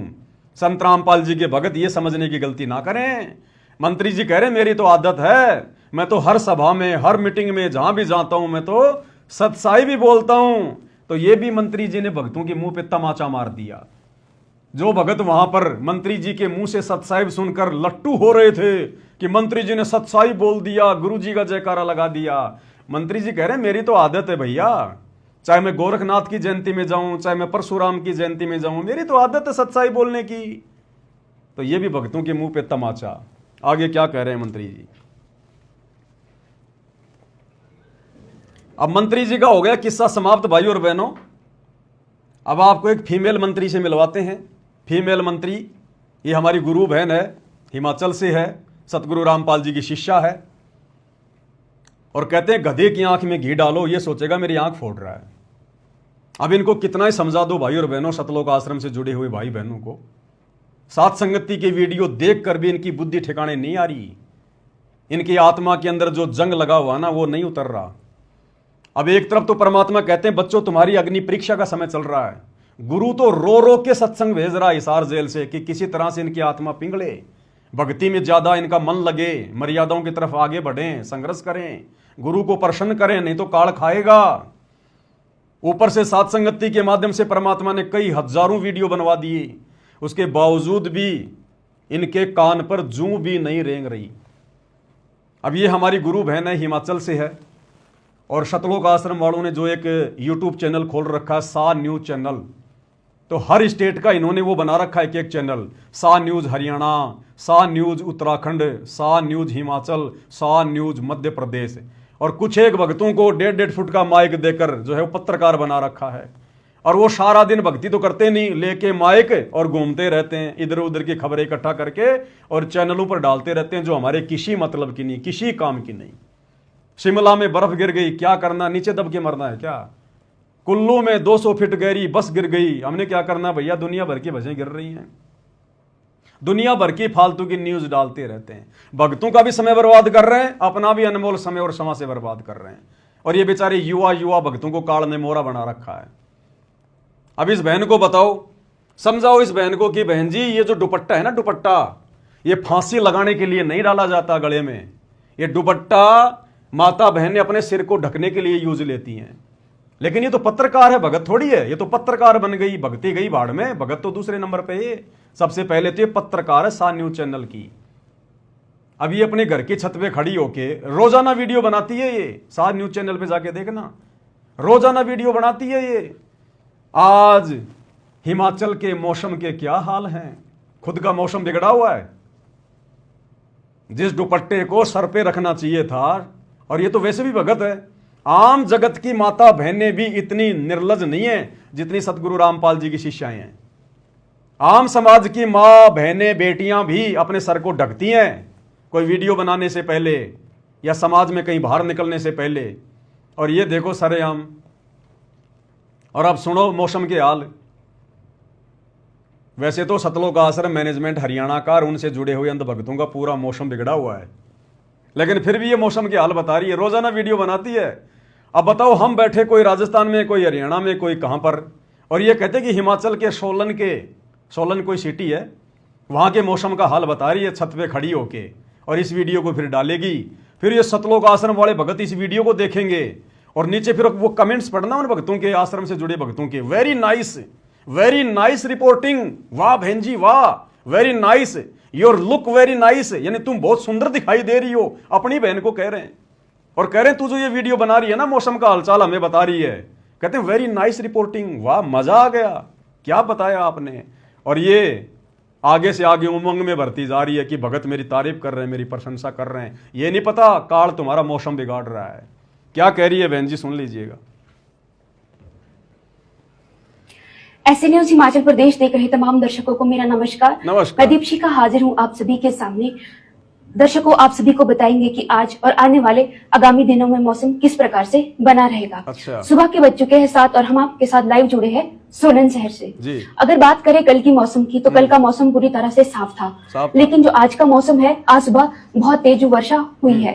अगर आप करें इस समय जो सोलन शहर की जो ताजा तस्वीरें हैं वो हम आपको दिखाते हैं। जो सोलन शहर का जो ताजा मौसम है वो इस प्रकार से बना हुआ है। कैसे? जो आसमान में है वो बादल गरज रहे हैं। अच्छा। आप देख सकते हो सोलन शहर की ये ताजा तस्वीरें। अच्छा। मौसम इसी प्रकार से अपना रुख कल से बदल रहा है। अच्छा। आप देख सकते हो कि मेघ गर्जन हो रहे हैं। अच्छा। और जो धीमी धीमी हल्की सी फुहारे। बारिश भी लगना शुरू हो चुकी हो है। चुकी है, अच्छा। चारों तरफ बादल छाए हुए हैं। अच्छा। साथ ही में आप देख सकते हो कि दिखाओ दिखाओ। धीमी सी धूप भी आ रही है। अच्छा। लेकिन अगर सुबह की बात करें तो हाँ। सुबह बहुत तेज वर्षा सोलन शहर में हुई है। हो। दर्शकों, जिस प्रकार हिमाचल प्रदेश में हाँ। आजकल मौसम का दौर चला हुआ है, जी। मई का जो पूरा महीना है वो हाँ। बारिश में निकल गया है। हो। मई का पूरा महीना बारिश में निकल गया, बताओ। पूरा महीना बारिश में निकल गया मई का। तो सुना आपने सतलोक आश्रम से जुड़े हुए भाई बहनों की रिपोर्टिंग। ये कर रहे हैं, भक्ति नहीं कर रहे। इनके खुद का भक्ति वाला मौसम बिगड़ा हुआ है और दुनिया को सोलन के मौसम की जानकारी दे रही है। अरे क्या करना हमने यार। अरे हम भक्तों ने क्या लेना देना इस मौसम का। ये तो ऐसे चलता रहता है, सृष्टि का नियम है। ये दुनिया भर के टीवी चैनल रात दिन यही तो दिखाते हैं। तुम भी उन्हीं चीजों में फंस गए। तो ये है सतलोक आश्रम से जुड़े हुए भगत भाई बहनों का मौसम। अब बताओ भाई और बहनों, भक्ति कहाँ है? कहाँ है भक्ति? फालतू के वीडियो, दुनिया भर की बकवाद। कितने भक्तों का समय बर्बाद होगा, कितने भक्तों की सांसें बर्बाद होंगी इन फालतू की वीडियो को देख के। और मिलेगा क्या? अरे भगत बैठा राजस्थान की गर्मी में और सोलन में गिर रही है बर्फ, उसका तो मन दुखी होगा कि राजस्थान में क्यों नहीं गिर रही। ये बहन तो बड़े आनंद ले रही है बर्फ के। ओह, मीठी मीठी फुहारे गिर रही है ऊपर से। बहन कह रही है कि आज का मौसम, बादल गरज रहे हैं। तो बादल भौंकेंगे क्या? अरे बादल गरजते तो हैं, भौंकते थोड़ी। ऐसी तो ये रिपोर्टिंग कर रहे हैं।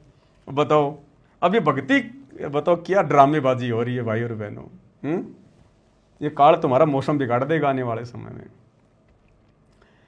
क्या बताएं भाई और बहनों, बहुत लंबी चौड़ी कहानी है। अब आज के वीडियो को परमात्मा की दया से हम यहीं समाप्त करेंगे, क्योंकि भाई और बहनों परमात्मा कहते हैं समझों की मति न्यारी, साधो समझों की मति न्यारी। जो गुरु से ज्ञान को समझ चुके हैं ना, उनको तो चिंता हो गई अपने आत्म कल्याण की। इस प्रकार के फालतू की वीडियो बनाना, फालतू की बातें करना, राजनीति की रैलियों में धक्के खाना, वो भगत बिल्कुल सौपन में भी नहीं सोचेगा।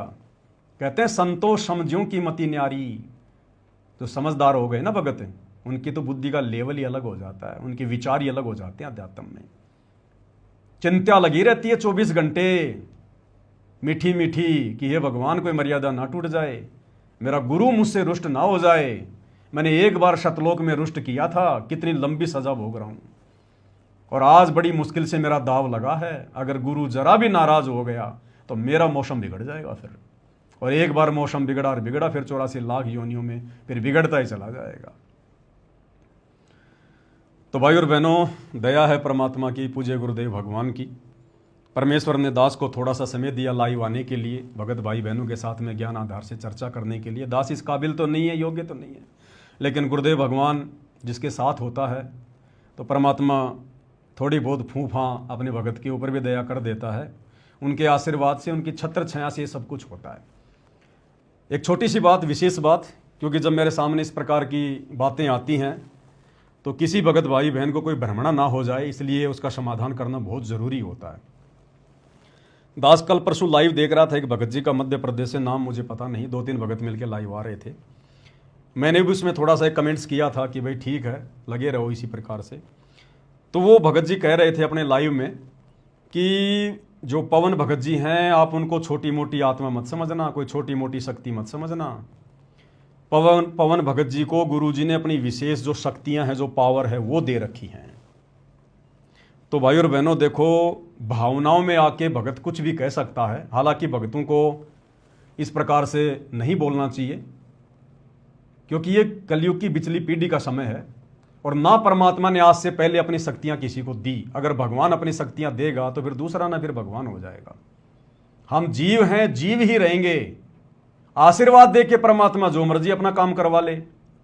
650 साल पहले बनारस के तोताद्री शहर में परमात्मा ने पंडितों के भंडारे में भैंसे राम को आशीर्वाद देकर वेद मंत्र बुलवा दिए, संस्कृत में और हिंदी में अनुवाद भी करवा दिया। तो क्या भैंसा राम भगवान बन गया? कोई विशेष शक्ति आ गई भगवान की? तो ये हमारी गलती है, हमारी कमजोरी है। जो भाई लाइव आ रहा था, ये बातें बोल रहा था, उसने अपनी गलती की गुरुदेव से माफ़ी मांगनी चाहिए दंडवत करके। कोई शक्ति नहीं है किसी के अंदर भाई और बहनों, हम जीव हैं 2 कोड़ी के। अगर कोई शक्ति आ गई ना तो यहां पर गुब्बारे की तरह जीव फूल जाएगा। भक्ति और भगवान 2 मिनट में भूल जाएगा वो। गुरुदेव ने हमें क्या बताया कि बच्चों 24 सिद्धियां हैं। जब तुम ये भक्ति करोगे, मर्यादाओं में रहोगे, गुरु को इष्ट मान के भक्ति करोगे, तो ये सिद्धियां ऑटोमेटिक तुम्हारे अंदर काम करना शुरू कर देंगी। तुमने सिद्धियों का कोई प्रयोग नहीं करना है। अगर तुम्हारी कोई अगर खुल भी जाए कोई अगर वो कमल वमल, तो भी तुमने सिद्धियों का प्रयोग नहीं करना, नहीं तो भक्ति नष्ट कर दोगे। गुरुदेव ने बताया तुम मर्यादा में रह के भक्ति करते रहो। इस शरीर में ऐसा सिस्टम फिट कर रखा है गुरुदेव ने, ये सिद्धियां ऑटोमेटिक हमारे ऊपर काम करेंगी। अरे आज ये सिद्धियां काम कर रही हैं तभी तो हम भक्ति कर रहे हैं, मर्यादा में रह के कर रहे हैं, समाज से संघर्ष कर रहे हैं। आश्रम वालों की सिद्धियां काम नहीं कर रही, देखो कैसे काल इनको ठग रहा है। आप और हमारी सिद्धियां काम कर रही हैं। सिद्धियां हमें डगमग नहीं होने दे रही, सिद्धियां हमें संघर्ष करने की प्रेरणा दे रही हैं। ये सिद्धियां ही तो हैं। सिद्धियां मतलब सतगुरु का आशीर्वाद। तो 24 प्रकार से गुरुदेव ने अपना आशीर्वाद दे रखा भगत को। तो गुरुदेव का आशीर्वाद यानी उनकी वो सिद्धियां, वो शक्तियां ऑटोमेटिक उस भगत के साथ हो जाएंगी, उसकी सहयोगी हो जाएंगी भक्ति मार्ग में। जो भगत गुरु को इष्ट मान के मर्यादा में रह के भक्ति करेगा, ये ऑटोमेटिक सिस्टम है ये। तो वैसे कोई शक्तियां वक्तियां नहीं है भाई और बहनों, इस बहम में ना रहना। बोलने को कोई कुछ भी बोल सकता है, सब स्वतंत्र हैं, लेकिन ये सिद्धियां ऑटोमेटिक काम करेंगी, सब में काम करेंगी। और जिस जिसका परमात्मा ने मोक्ष करना होगा उन सब के अंदर ये सिद्धियां काम करेंगी और कर रही है वर्तमान में। सभी सत्सेवक भाई बहनों में सिद्धियां काम कर रही हैं। तभी तो इतनी उलझनों के बाद भी हमारे को कितने धर्म संकटों में डाला गया। साथ संगति से जुड़े हुए भगत भाई बहनों के ऊपर कितना दबाव, कितना प्रेशर। गुरुजी से हमारे ऊपर मुकदमे लगवा दिए गए। जिस गुरु को परमात्मा मान के हम भक्ति कर रहे हैं, अपना सब कुछ छोड़ दिया, उस गुरु से हमारे ऊपर मुकदमे करवा दिए और हमारे अंदर गुरु के प्रति -1% भी कोई दोष नहीं आया। तो ये सिद्धियां तो काम कर रही हैं हमारे अंदर। हमें जेल करवा दी, हमारे साथ मार पिटाई होती है, हमें गुरुद्रोही घोषित करवा दिया। हम घरवालों के साथ में संघर्ष कर रहे हैं, बहनें अपने पति के साथ में कर रही हैं, पत्नियां जो है अपने पति के साथ में कर रही हैं विषय वासनाओं को लेकर। ये सिद्धियां तो काम कर रही हैं, गुरु का आशीर्वाद ही तो काम कर रहा है। अन्यथा आप जी संघर्ष कर सकते हो क्या? हम भक्ति मार्ग पर एक कदम भी नहीं चल सकते। आग लगी हुई है भयंकर रूप से। परमात्मा कहते हैं आग लगी आकाश में, झड़ पड़े अंगार, संत ना होते धरती पर जल मलता संसार। ये पूरी दुनिया ब्रह्मा विष्णु महेश तक, ये देवी देवता तक विषय वासनाओं की आग में जल रहे हैं। और आप और हमें परमात्मा इस गंदे लोक में जहां पर इस आग से बचना नामुमकिन, बड़े बड़े ऋषि संत महात्मा नहीं बच पाए, दुर्वासा जैसे नहीं बच पाए, विश्वामित्र जैसे नहीं बच पाए, और आप और हम 2 कोटि के जीव जिनकी कोई औकात नहीं, आज हमें परमात्मा बचा रहे हैं। तो ये सिद्धियां तो काम कर रही हैं ऑटोमेटिक, भगवान की शक्तियां तो काम कर रही हैं। तो अकेले पवनदास में थोड़ी काम कर रही हैं, तो सब में काम कर रही है, हजारों में काम कर रही हैं। जिसने अपने गुरु को अपना बाप मान लिया वो हाथ अपना रख दे सर पर, जिसने मान गुरु को बाप लिया। जब वो हाथ रख देगा, आशीर्वाद दे देगा, तो सिद्धियां ऑटोमेटिक काम करेंगी। तो सब में सिद्धियां काम कर रही हैं। स्पेशल परमात्मा किसी को कोई सिद्धियां विधियां नहीं देने वाला। यहाँ पर सिद्धियां दे दे के बिगड़ गए। गोरखनाथ को दी सिद्धियां, उसकी भक्ति के प्रतिफल में बिगड़ गया।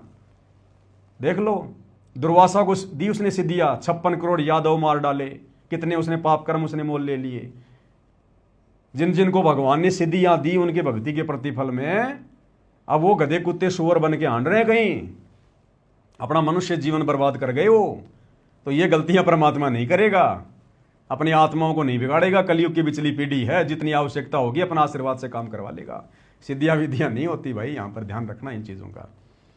तो आज के वीडियो में केवल इतना ही। परमात्मा हम सबको आज्ञा दें, आशीर्वाद दें, सद्बुद्धि दें, भक्ति मार्ग में हमारा मार्गदर्शन करें। बंदी छोड़ सतगुरु रामपाल जी भगवान की जय हो।